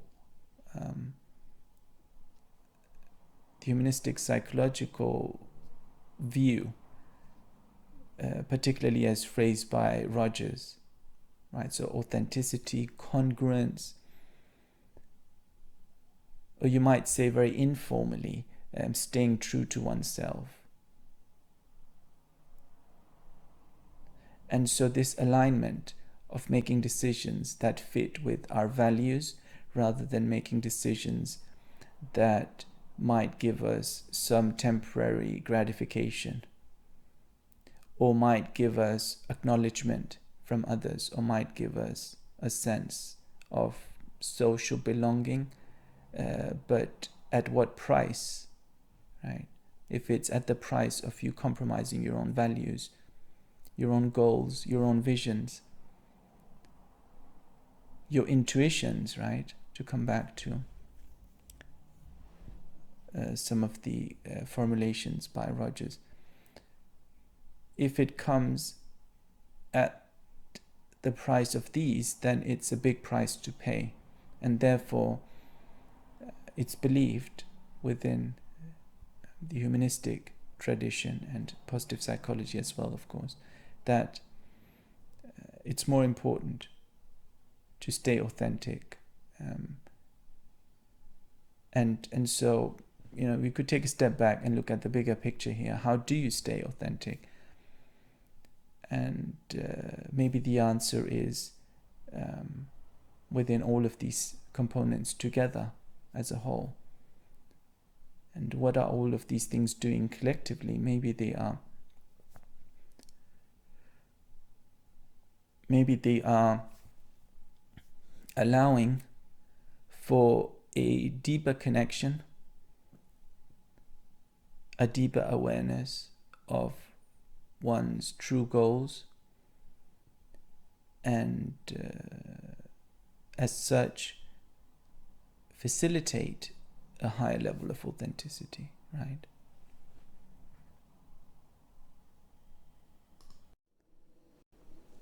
And so looking more closely at this particular intervention, how it was conducted and so on, one interesting thing to note about it, which might have something actually to do with its design, is that it had a lower rate of attrition, which means that more people stayed in the study. They completed the study over those 6 weeks, as opposed to dropping out, right? So rate of attrition is how many people drop out.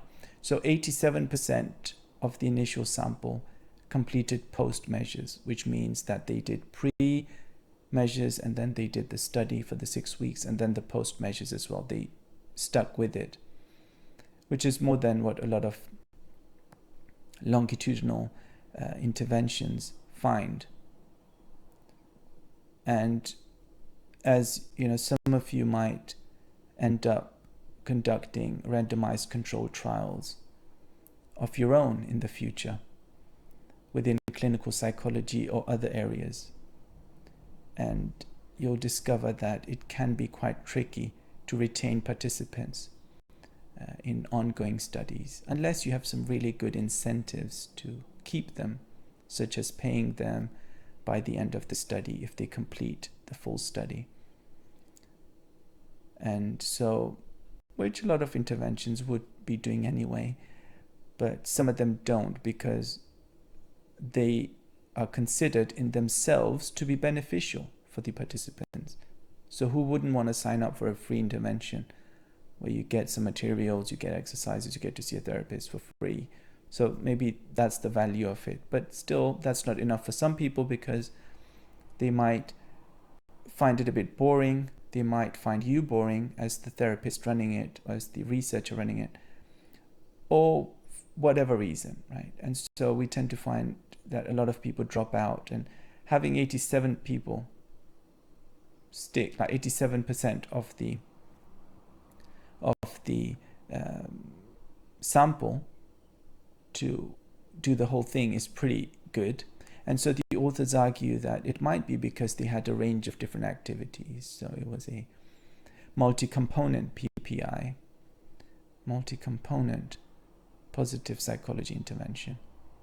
And that kept people engaged because there was enough interesting things for them to do in there. They might find some of them boring, but some other ones were more interesting, and so on. And so the intervention targeted several underlying regulatory processes and encouraged a more adaptive and well-being facilitating processing of daily stimuli. I apologize for the strange formulation of this sentence.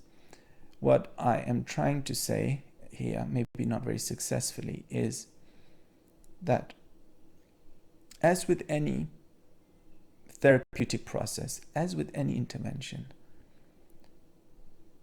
whether it's CBT, whether it's MBCT, whether it's PPI, right? For there to be a shift, for there to be a change in the individuals, we probably have to target some regulatory processes. People have to tackle things a bit differently than they used to in order for a change to occur. I think that's a fair assumption. Something has to be regulated a bit differently for them to have different reactions to situations and so on. Something has to click. And so when we talk about adaptive or well-being facilitating processing, basically it's adopting approaches and strategies that are functional, right? And so who are we to say what's functional and what's not? How do we know? I don't think we do. But what we do know is that there is a large body of research that finds positive associations between certain strategies and well-being outcomes. And so we assume that they will help in interventions because they have this positive association with people feeling better mentally and physically subsequently. And so subsequent, that is, to an intervention, unless they have dispositionally somehow a tendency to use certain strategies that are more adaptive. And so even without interventions, they have better outcomes. And so in any case, it might be saying something about how certain strategies are more functional than others. And that's how we kind of know that these are adaptive, or likely to be so for most people, if not all. It was designed in a way that made it easy to implement in daily life and could have additional health benefits related to more activities, both social and individual. So, of course, having instructions and having exercises that are accessible to most people is going to be helpful in both in terms of retention of participants, of course, but also in terms of the efficacy of the intervention. Sometimes the instructions and the exercises themselves have to be adjusted to the participants, in the sense that if you're dealing with younger participants as opposed to middle-aged, as opposed to older individuals, say above 70, 75, then the instructions and the exercises will of course be different. And that's why we often have to make certain adjustments to our interventions if we are targeting a specific group, age-wise or in terms of socio-demographics, or whatever the context is, makes sense for it to be more targeted. And it does actually help with efficacy the more targeted it is. And for obvious reasons, I guess, such as people identify with it more, they are able to do it more, and so on. Limitations include an inability to differentiate between the efficacies of the different components and whether they worked alone or in conjunction. And of course, right, unless you did separate interventions where you only had one of these components at a time, you wouldn't be able to see which one is working more than the other. And that would require a lot of resources and a lot of time. And isn't it enough for us to know that these various components work well in conjunction? Do we really need to engage in this hair-splitting exercise? I'll leave that to you to reflect on, whether there's any value in understanding whether they worked alone or in conjunction. I guess there could be some value in it. The question is whether it's worth the resources you would put into it. The intervention also assumes that all participants have an active social life, or the ability to maintain one. So, of course, depending on which groups of participants you're dealing with, for some clinical populations with certain diagnoses, certain comorbidities, in fact, it would be safer to assume that they don't have much of an active social life rather than having one. But of course, if you're dealing with healthy participants, then it's a different story, although some very healthy participants will not have an active social life out of choice. But so one has to question whether we can assume that they do have one. And why is that relevant? Because some of the exercises that you are given for a lot of these interventions are dependent on your interaction with others, and they might ask you to practice some of those qualities, those exercises on other people. And of course, that's where the assumption might be a bit tricky if you don't have individuals around you. It would have been interesting to have a control group with just mindfulness, and then the PPI group with all the other activities but without mindfulness.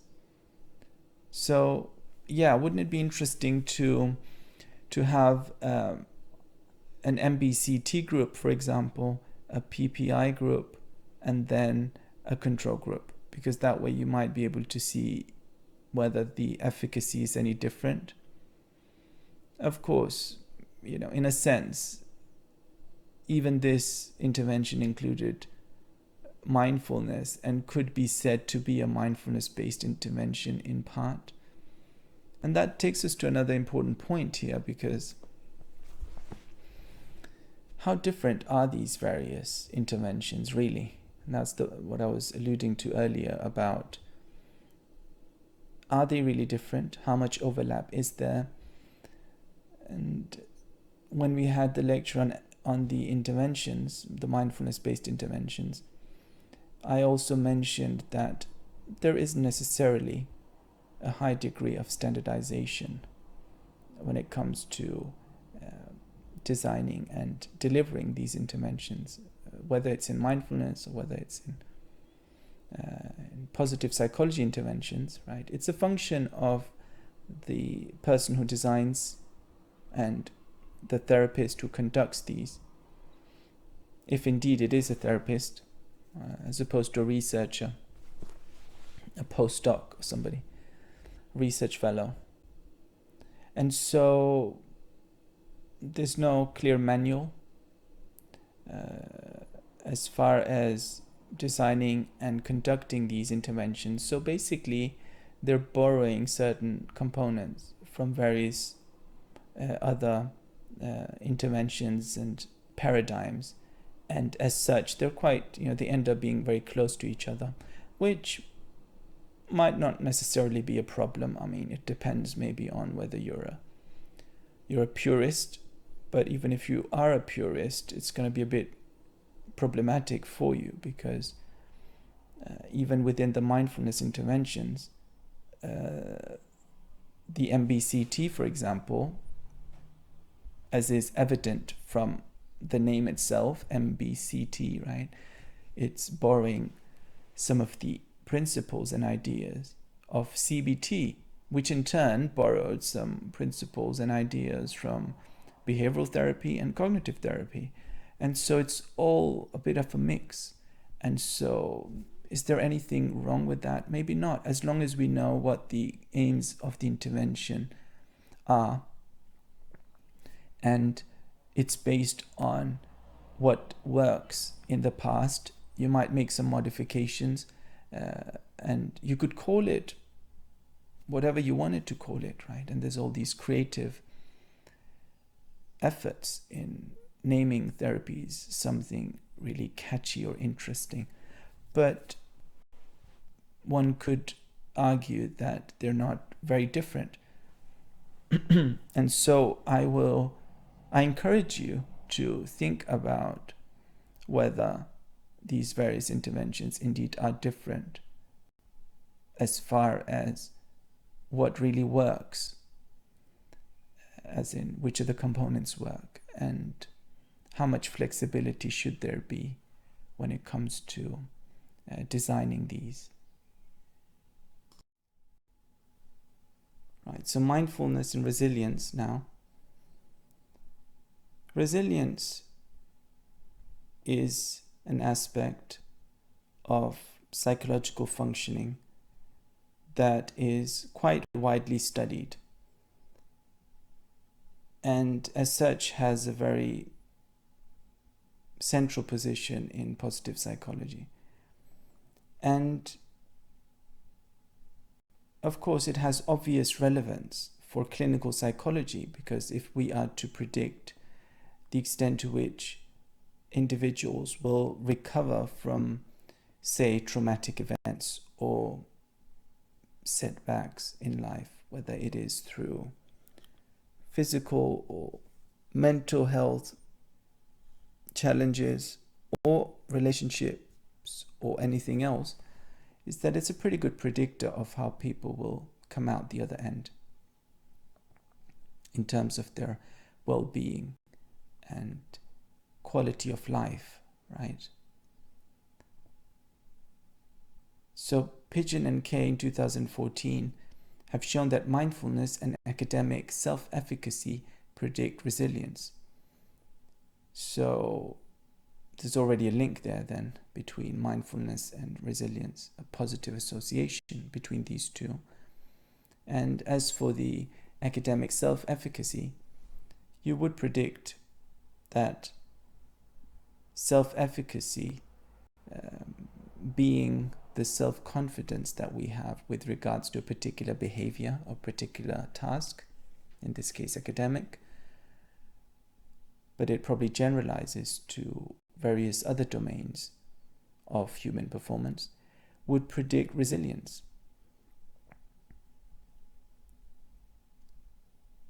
Maybe because of one's confidence directly, or because the effort one puts into that particular behavior. If you have higher confidence in yourself that you'll be able to do something successfully, maybe you put in more effort into that particular task or performance, and maybe at the end of it, you are more resilient. Sunbul et al. 2019, so from last year, showed that mindfulness predicted resilience through two mediators, self-compassion and emotional dysregulation.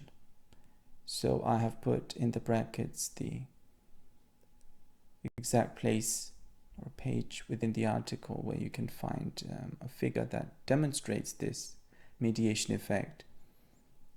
But basically what they found was that a high mindfulness score predicts a high resilience score. And it does it partly through self-compassion. So high mindfulness predicts high self-compassion, which predicts high resilience. Or high mindfulness predicts low emotional dysregulation, which in turn predicts high resilience, right? So we're talking here about emotional dysregulation. That's why there is a negative association with mindfulness, because there is a positive association between mindfulness and emotional regulation. And so they used the MAS A, just the adolescence version of the MAS, which you already are familiar with by now. It's one of the most widely used measures of dispositional mindfulness, 15-item measure. And then you have the DERS, which is what they used as well, which is the difficulties in emotional regulation scale, also quite widely used. Maybe not as widely used as the ERQ is, but, and there might be a reason for that. It could be several reasons. One might be that a high score on this particular scale predicts emotional dysregulation as opposed to emotional regulation, and a low score would predict emotional regulation, which is kind of a reversal of the construct of emotional regulation. But actually it's not the only scale in their scale collection here that is fully reversed, because the MAS, as you already know, is also a fully reversed scale. So it's a mindfulness measure, but it actually measures the lack of mindfulness, the lack of awareness, actually, because all the items are reversed. And so there has been some critique by some people, some researchers, that it might not be the best way of approaching a construct if you're going to measure it in a reverse fashion. But nevertheless, these scales are quite standardized and well validated.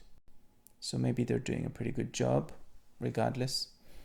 They used the resilience scale, 14, and the self-compassion scale, SCS, in 752 adolescents, mean age 15. A number of socio-demographic factors were also measured, presumably to control for any explanation in the variance of resilience that could be down simply to socio-demographic factors, which wouldn't be particularly surprising. That actually takes us to this next question about why might self-compassion measurements in adolescents be skewed compared to adults?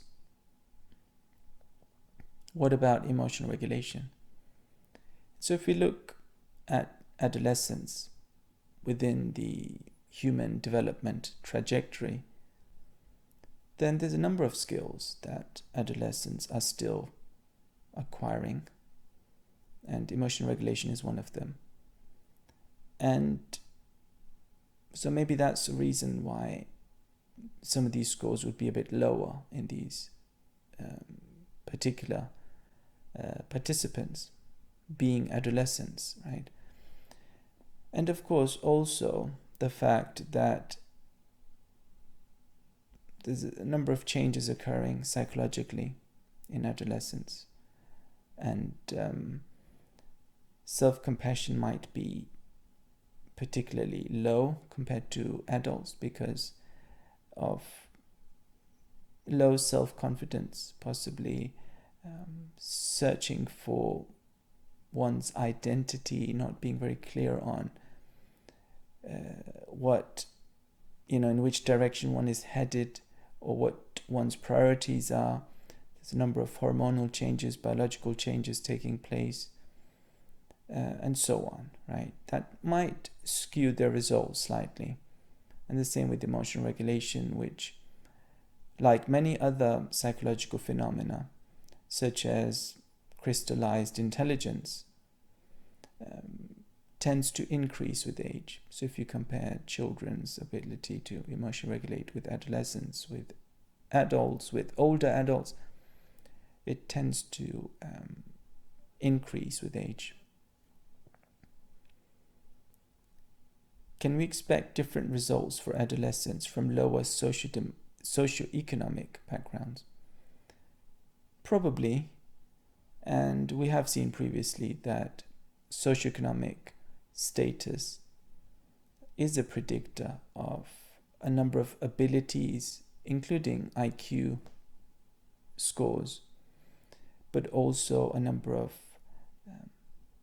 psychological abilities or tendencies, such as emotional regulation and so on. And maybe it's working through the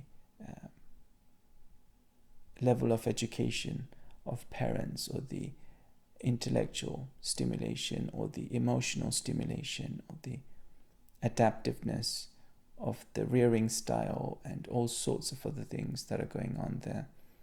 But the reason it's useful to pay attention to these things is whenever you read an article and you look at who the participants were, it gives you an idea of to what extent you should generalize those findings. So whatever a study finds, look at it within the context of the participants came from these backgrounds, or the participants had a mean age of whatever, in this case 15, and then think about variables that could change the outcome based on the characteristics of the participants.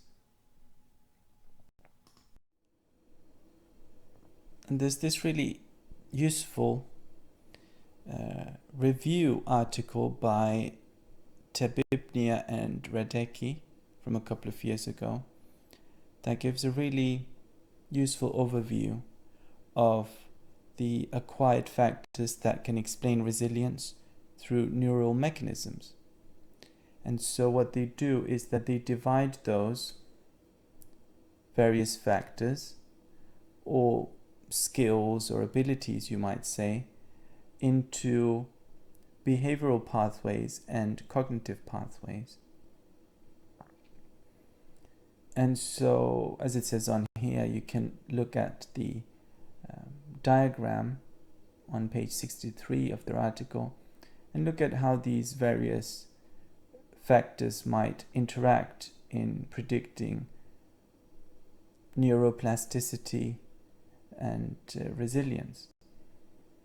So basically, the cognitive pathways include emotional regulation, right? So they have subcategories within that, such as emotional disclosure, affect labeling, and cognitive reappraisal, and of course we have looked at some of these already.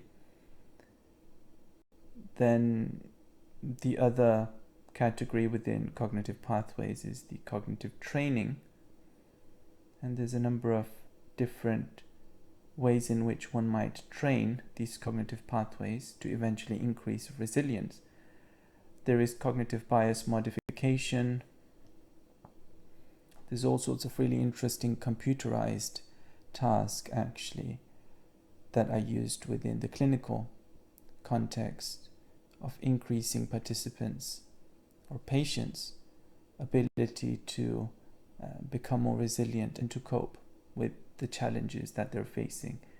And so some of these computerized tasks work around associations, and you're trying to change people's bias from the negative to the positive, or from the maladaptive to the adaptive, or from the dysfunctional to the functional.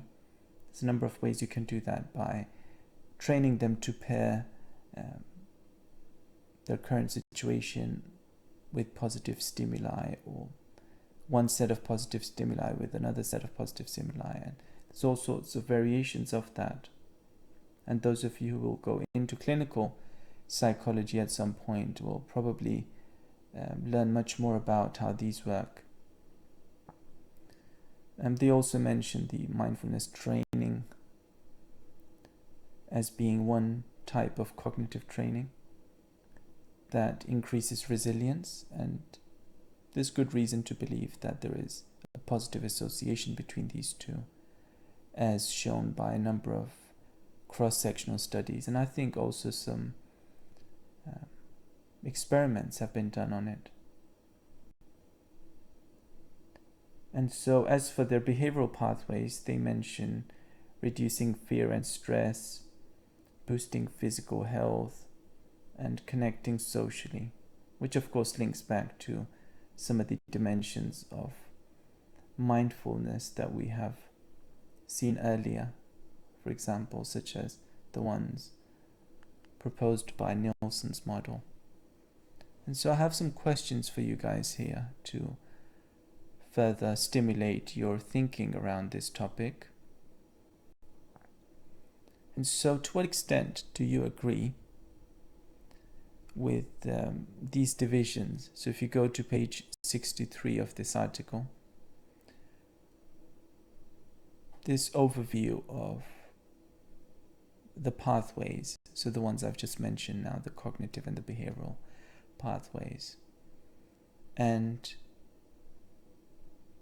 again, you could kind of be a bit cheeky here and say, well, is mindfulness really cognitive training, or is it emotional regulation training, or is it behavioral training, because reactions change often as a result of mindfulness? So in some sense, it's even a behavior modification, just indirectly, such as the examples we used last week, such as aggression and so on, right? So aggression is a behavior, and if that has a negative association with mindfulness, mindfulness could, in the broader sense, be said to be a behavioral modifier as well. So maybe it's a bit of all of these three: cognitive, emotional, and behavioral. But maybe see what arguments you can come up with as to where to place mindfulness training. The social connectedness and support element overlaps with the social dimension of mindfulness in Nilsson's model above. And again, I'm encouraging you, as always, to make these links between the different theories and the findings that we together observe from these various studies. Which aspects of mindfulness would the gratitude element overlap with? So what do you think about that one? Mindfulness, gratitude, which element? maybe several. If you go by the 5-facet way of construing mindfulness. If you go beyond that, even with the additional dimension of existential, then maybe even that. So have a think about how you can link some of the mindfulness facets with gratitude, and also not just which ones link with gratitude, but also how they might link. So through these last couple of lectures, we've looked at a number of different effects, but we don't stop there. We don't just say, oh, there's a positive association between mindfulness and gratitude, or mindfulness or resilience, but we also speculate on what those mechanisms might be that underlie these associations. And that's a really good way of bringing in theory. Emotional disclosure is considered an independent aspect of emotional regulation. Is this represented in the FFMQ at all? What about in the difficulties of emotional regulation scale? Why might it be important to express one's emotions? Can't we just regulate emotions without expressing them?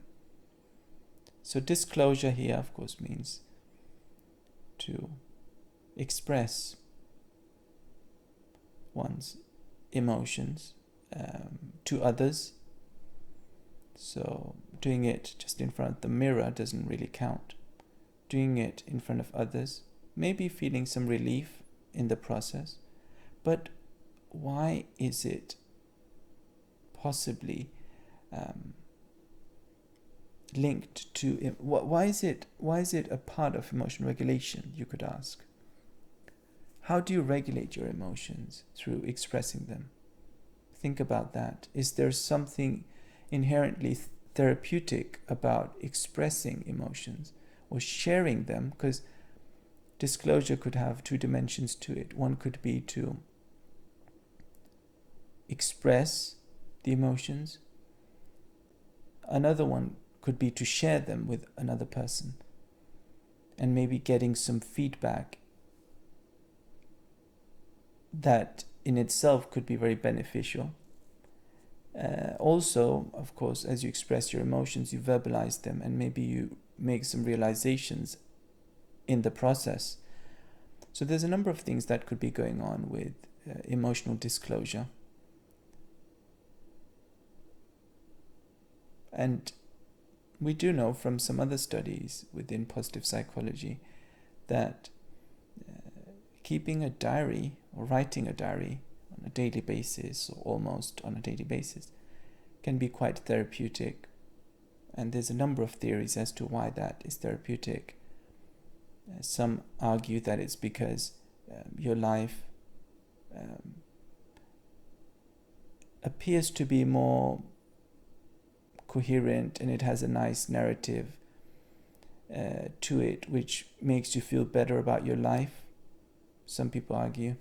Other people have also argued that it's the mere fact that you are verbalizing your experiences and your emotional life that helps, because you feel that you have a release as you do that, and you feel that you are solving emotional problems as you do that. So there's a number of different views on this particular aspect of emotional regulation, about disclosure and expression. Look up the emotional regulation questionnaire, so the ERQ10 from 2003. How many items related to emotional expression does it contain? So yeah, do have a look. It has 2 subscales, this particular questionnaire, and so it's the suppression one and reappraisal one, and they tend to have very opposite predictive validity for various other clinical outcomes. So the reappraisal one is more predicts more positive outcomes, and the suppression one predicts more negative ones. But if you find the questionnaire, which you should be able to do very quickly, it's pretty much present everywhere. And because it's one of the most widely used questionnaires on emotional regulation, try and see out of those 10 items how many items are related to emotional expression and whether you think they are relevant for the construct of emotional regulation. In the same article,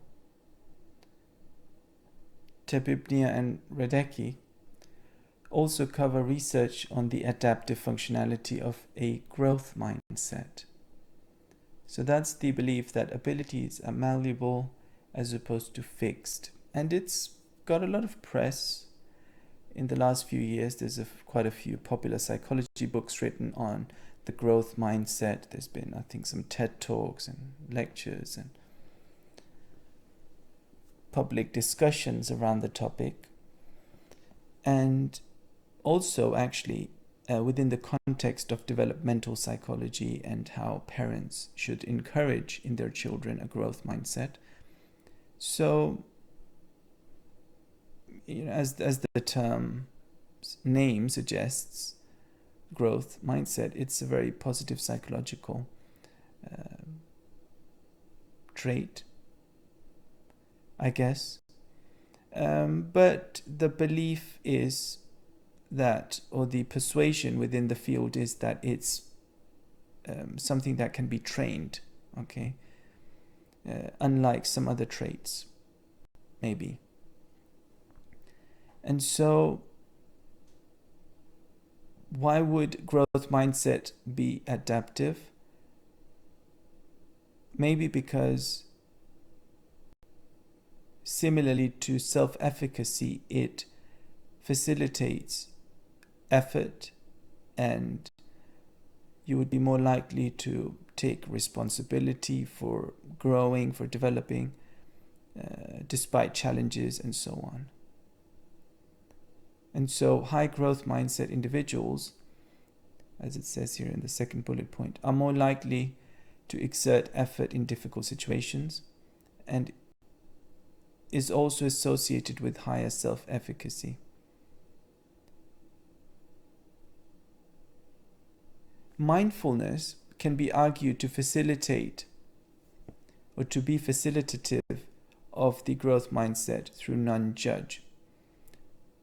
So, of course, in this mindfulness module, our primary concern that runs throughout the module is mindfulness. And so, for all of these studies, we have to make the link back to mindfulness.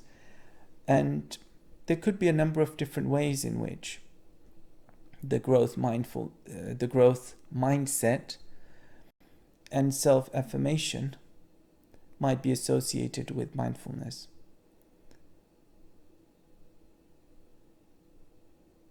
One way in which that might happen is through the non-judge facet or subscale or dimension, you might say, of mindfulness. Why? Because if you are less likely to judge situations, challenges, and so on as being negative, then you are more likely to persevere, you're more likely to exert an effort, and probably also more likely to have an internal locus of control, which means you take responsibility for your performance or behavior in that particular case. And as such, at the end of it, you might be positively surprised that something good came out of it and that you persevered despite the hardship. So that could be one explanation. There could be a number of other explanations of why mindfulness would be associated with it, such as a higher level of awareness could facilitate an understanding of your ability. And if you have a clearer sense of your ability within a domain or for a task in a given context, then you will be more realistic with regards to what you can achieve, and maybe that in itself could predict having the growth mindset, being more optimistic. And we do know that optimism is another positive psychology dimension that mindfulness has been associated with. So it seems to paint that picture of several of these dimensions working together, and mindfulness also in eliciting some constructive responses from the individual through their presence. Meditation practice may also increase how positively one responds to failure, which is another behavior that is found in high growth mindset individuals. And so, similarly to the post-traumatic growth, right, where one, despite having undergone a trauma, which of course isn't, to be taken lightly, one looks at how one might have benefited from that trauma, how one might have been stimulated by it or enriched by it, right?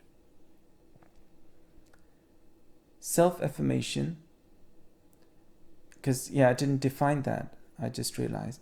Self-affirmation is an ego buffering activity that consciously or unconsciously primes the individual with a sense of adequacy and self-integrity and or self-esteem. So research on self-affirmation, or at least under this name, started back in the 80s actually, and a lot of it was done within the cognitive dissonance research actually, where the people who came up with the theory, I believe it was Steele and Liu who came up with it. In any case, they've done a lot of research on it. It was a way of restoring cognitive dissonance. It was a way of restoring the ego, the self. So if the self has been damaged, if you like, in some way, if it's been hurt, or if the ego resources have been depleted, then self-affirmation is a way of buffering it back up, of replenishing it. And the way it works is through some positive exercise related to oneself. So it could be through praise, it could be through expressing something that one is really enthusiastic about or feels passionately about, whether it's your favorite sports team or your favorite politician, should you have one of those, or whatever your passions might be, art, music, philosophy. Expressing something that you're passionate about can also affirm the ego or the self. And so that's what it is. That's what self-affirmation is. Mindfulness training is likely to increase self-affirmation through the cultivation of a non-judgmental attitude, as well as through loving kindness or compassion training. Right? So you could predict that mindfulness training has this positive effect on, or increases self-affirmation and buffers the ego or the self, because you're practicing this non-judgmental attitude, which might mean that you're not saying necessarily that whatever happened to you recently that might have otherwise bruised your ego didn't actually mean that much. It wasn't anything particularly negative to you, because you're not judging it to be as such. And therefore your self-affirmation might just at baseline be higher, right? So the non-judgmental attitude makes your approach and your perception of some of these challenges as more or less neutral, and for that reason your ego resources or your self resources are not really depleted as much as they would otherwise be, because the whole point of the ego depletion is that you have attributed to a certain experience or some stimuli or people a negative quality, and that in turn reduces your ego resources, right? Or it could be done in other ways. For example, you being criticized by somebody, or you experiencing cognitive dissonance or some discrepancy within yourself. But if your attitude is more of a non-judgmental one, then maybe it's not really bothering you that much, because you're not labeling it as being that negative, right? So almost as if there's a reappraisal taking place through the non-judgmental attitude being exercised, as well as through loving kindness or compassion training, right? And so the same kind of thing. If your ego is being depleted through your interaction with other people because they're just so annoying, then exercising loving kindness might reduce that label of annoying. And so, as such, mindfulness is maintaining or helping you to maintain a more buffered self, and likewise with compassion training. So, these are several different pathways or dimensions of mindfulness that might facilitate both a growth mindset and self-affirmation. And both of these are, of course, studied quite a lot within the positive psychology subject. And yet again, we see a link here to mindfulness. Right, as we approach the end of today's lecture, let's look at some studies on mindfulness and authentic behavior. So in a cross-sectional study, Tsur, et al., 2016, found that emotional clarity was correlated with authentic behavior, and that the body awareness and authentic behavior association was moderated by mindfulness. Okay, so moderated as opposed to mediated.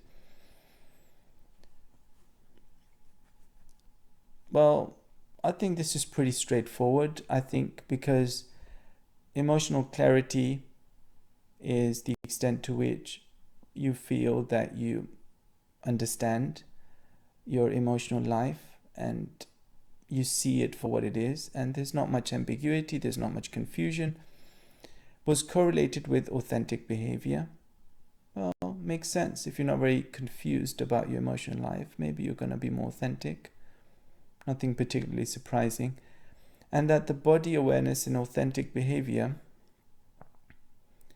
association was moderated by mindfulness. So the positive association between body awareness and authentic behavior was only present when individuals were mindful. Okay, so if you remember, moderation is when the effect is qualified by another variable. So the other variable either switches it on or turns it off. Okay, so what was that variable that turned it on or turned it off? Was mindfulness, was a moderator. So only when participants had a high mindfulness score did they find the relationship between body awareness and authentic behavior. The positive association between body awareness and emotional clarity supports the humanistic view that the embodied self consists of an integration of the physical and the emotional state of the individuals. So integration. Again, I've said a few things about the extent to which the humanistic perspective focuses on holism, the importance of studying the human being as one unified entity, the mental, the physical, the spiritual, and so on. And so, if you have a high level of emotional clarity within you, then maybe that fits with a high level of understanding of what the body is doing. In other words, you might phrase it as, if you understand the various signals that your mind is giving you, then you will understand better the ways in which those signals are manifesting in your body. What do I mean by that? For example, stress is a good example here, because if you realize that you feel stress and what kind of stress you're feeling, you might also realize that it's having a very specific effect on your body. Maybe you're tightening certain muscles in your face, shoulders, and so on. And so if you have a high level of body awareness, then you're more likely to also have a high level of emotional clarity. And that, within the humanistic tradition, positive psychology view, is an example of an integration of the physical and emotional state of the individual. And the individual who has a good understanding of their emotional life ideally will also have, or probably will have, a high level of understanding of their bodily sensations. And we know from health psychology and from clinical psychology studies that there's some really interesting relationships going on between body awareness and one's ability to detect how stimuli affect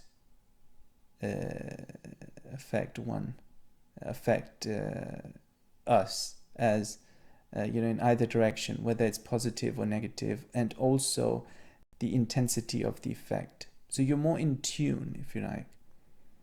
You're more in tune with the signals you're getting, both from within yourself through emotional experiences, but also from external stimuli, the way they affect you. And not just affect you emotionally, but also affect you physically. So this intimate relationship between our emotional and our physical life is something we know today based on so many studies from health psychology, but it's a view that existed within the early humanistic tradition as well. There's an emphasis on this alignment. And that alignment, by the way, for those of you who do yoga, is what yoga to a large extent is also about an alignment, about joining the physical with the non-physical. And then, of course, in Hindu philosophy, you can take that to mean a number of things, not just non-physical in terms of the emotional, but also the spiritual and the divine. They used the mass as a general DM measure, and then they used the non-judge facet of the FFMQ, which is quite interesting because not many studies use both these measures. But I guess because the mass doesn't have the non-judge facet within it, they borrowed that from the FFMQ, which is fair enough because it's independently validated. So you can definitely throw it in there if you're doing a study where you want to tap into the extent to which people don't judge their experiences or label them in either direction. The two DM measures mediated the relationship between emotional clarity and interpersonal authenticity. So they mediated it, right? So emotional clarity predicts your DM, which predicts your interpersonal authenticity, and that's all positive associations at these steps, right? High emotional clarity, high DM, high interpersonal authenticity. The study relied on self-report methodology, so a distinction between perceived versus actual emotional clarity, sensitivity, and authenticity might be necessary here. Well, that might be necessary for most self-report questionnaires in psychology, I think. Very tricky to differentiate between perceived and actual. And sometimes people, especially if they're in an aroused state, might be very likely in certain situations to answer the questions as perceived as opposed to actual, or actual as opposed to perceived. Well, it's of course how they perceive them. So for them it might be actual. And actually, to make matters even more complicated, maybe,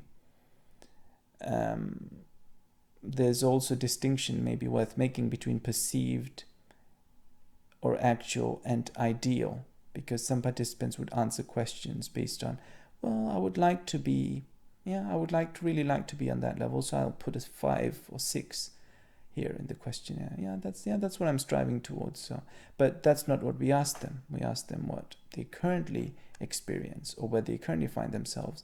So sometimes there's also a bit of confusion between actual and ideal, especially if participants are emotionally aroused, and they might need to get rid of some dissonance or might need to get rid of some excitement. Then they can answer in a way that helps them to relieve some of that tension, if you like. But yeah, perceived versus actual. And some people would argue that in some cases, perceived is more important actually than actual, because it's the perceived state of affairs that the individual will use to behave, and the individuals will use to estimate themselves and their state. And so in some ways it might be more important than actual, right? We see that in a number of different domains in psychology. But it's worth you guys appreciating that there is a distinction there, and whether it may pose a question or a challenge in this particular case, I'll leave you to reflect on that.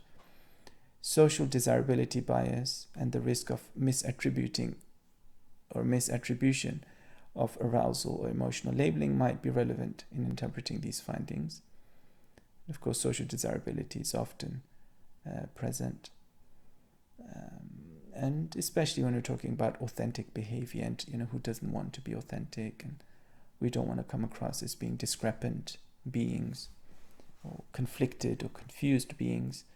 And so maybe social desirability bias is more likely in such situations.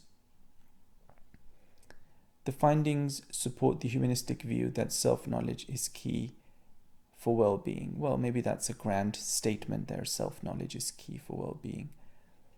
But at least in any case, this self-knowledge in the sense of emotional clarity and understanding how things affect us is arguably a really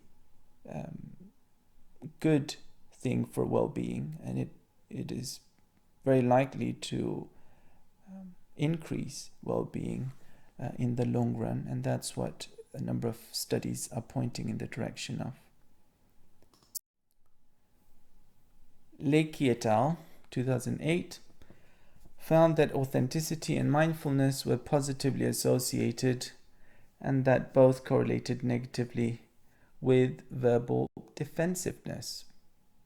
So, yeah, mindfulness and authenticity have been shown to be positively associated in a number of studies, also done after this particular one in 2008. So that's fairly established. And what's interesting here is both are correlated negatively with verbal defensiveness. So people high on authenticity and high on mindfulness tend not to be verbally very defensive. Probably also, I think it's fair to say or expect that they would also be less defensive non-verbally, and probably not punching other people in the face as much either. And so, is that surprising? Probably not, because high mindfulness individuals, by virtue of being more aware of their emotional and physical state and being more present,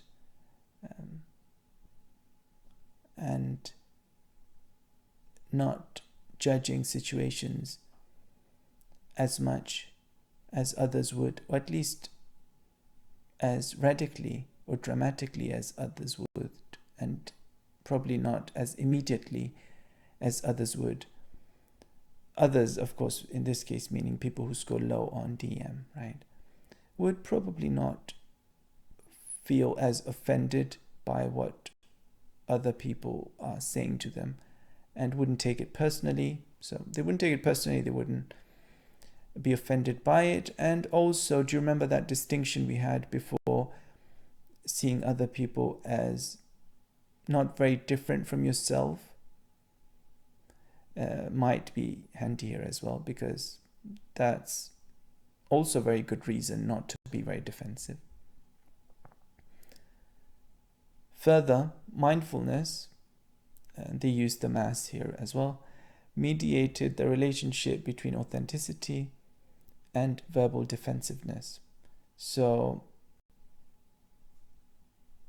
high authenticity, high mindfulness, and lower defensiveness, verbally at least.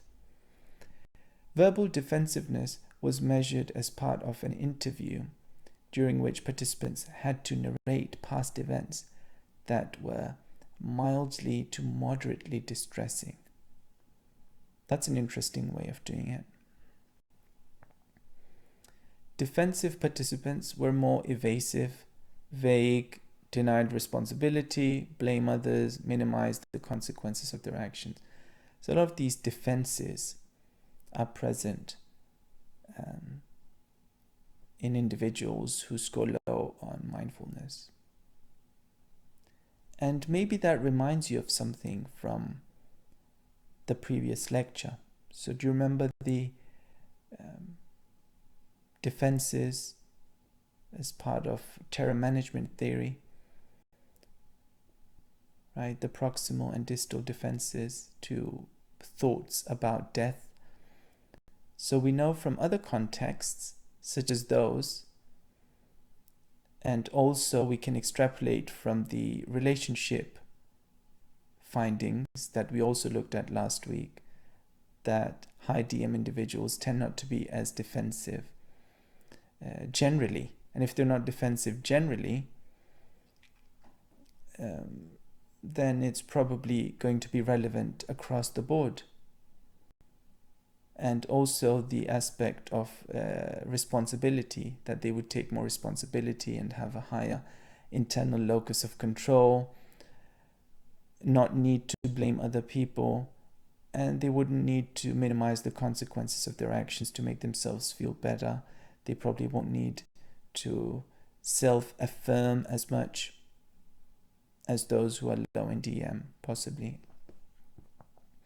The findings could be explained by low reactivity and secure self-esteem in high mindfulness individuals. So you have low reactivity because of low judgmental attitude, and also low reactivity because the baseline arousal, emotional reaction might be lower in high DM individuals.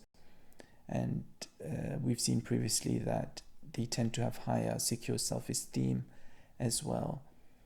And so a lot of things could be happening there to reduce this defensiveness. Non-judgmental attitudes towards events, past behaviors, and oneself might also help explain this effect. These findings fit with the Hepner et al. Study that we covered in the previous lecture on how social rejection led to reduced aggression, right? So do you remember the study with the social rejection, where high DM individuals had lower aggression? And so, as I say, it seems to be a finding across domains, across contexts, that DM has a protective effect somehow, maybe through these various mechanisms listed here, protects against defensiveness and aggression, generally speaking. And finally, just to bring your attention back to the importance of trying to make sense of a lot of this empirical work that we've covered in today's lecture, but also the previous one and the ones before that, to various established theories in the field, right? And here is one example. So self-determination theory has already been linked to mindfulness. So Brown, Ryan, and Creswell, in the 2007 article, which we had a bit of a discussion on in one of the seminars earlier in the year, also argue that mindfulness's integrative function overlaps with SDT's concept of optimal self-functioning as a self-governing and self-regulated individual, right? So the way in which you might classify self-determination theory as a positive psychology theory, in fact, although that's not how it's usually presented, is because it proposes three needs that, if they are met, the human being will have an optimal functioning and a high level of well-being. If you think about that, it fits really nicely with positive psychology and its aims. So in that sense, you could say that, well, if these three needs are met, and what are these three needs? Competence, autonomy, and relatedness. Then the individual will thrive. They will, you might even say, self-actualize. And so the question, as far as this module is concerned, might for us be, how does mindfulness fit into this theory? And can some of the components of mindfulness, in fact, play a role in achieving these three human needs that self-determination theory proposes? Well, here's a few suggestions. Mindfulness facilitates the development of all three needs of SDT by becoming more aware. If you're more aware, you might be more able or competent, so competence being the key word here, in one's cognitions, behaviors, and coping with challenges. So you might be more competent by virtue of being more aware. Also, by being more self-regulated and in control, you might be more autonomous, right? So you have more freedom and you feel more in control because of being highly self-regulated. And by now we know the established link between self-regulation and mindfulness. So that could be a way in which autonomy is promoted in the high DM individual, and more able to be present and connect deeply with others. So if you're more present, more connected with yourself, you might be more connected to others, and the key word here is related. The third need of self-determination theory. And that, of course, fits with the previous lecture we had on relationships and how individuals were seen as more forgiving, and other studies have shown more sympathetic, and we also saw less aggressive. So those things fit with this concept of connecting more deeply with others in a more meaningful way, and as such feel that one is more related to others at a deeper level. As such, SDT can be construed as a positive psychology theory because it proposes how three needs can increase self-functioning and fulfillment through intrinsic motivation. Also, quite interestingly, the relatedness aspect or component can also be linked to the social dimension of Nilsson's model and highlights the importance of positive relations with others. Right? So the extent to which individuals will feel connected to others might partially be a function of their connection and awareness of themselves, their body, their mind, and their connection with other people through being good listeners, for example, not being very judgmental, and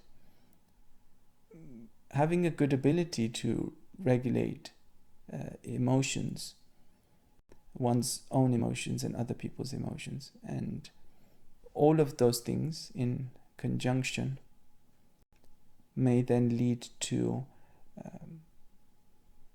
deeper connection with others. And so these were some examples of links that you can draw between mindfulness and self-determination theory. By no means an exhaustive list, of course, because I want you guys to reflect more on these links, as well as do some more research around empirical work done on mindfulness and positive psychology more generally. There's a number of things we haven't looked at, actually. So if you go back to those very comprehensive overviews of what positive psychology tends to study, then maybe you can search around some of those keywords and see what interesting studies have been done between mindfulness and those dimensions of positive psychology, and get a sense of also the theoretical links that could be drawn between these findings, partly to facilitate your understanding of how theories work in conjunction with research, and how findings from empirical studies can sometimes lead to adjustments or modifications in theory, but also for you to appreciate the richness of the empirical work and its application to various areas of social psychology, whether it's clinical or health, developmental or social, organizational or forensic, and so on.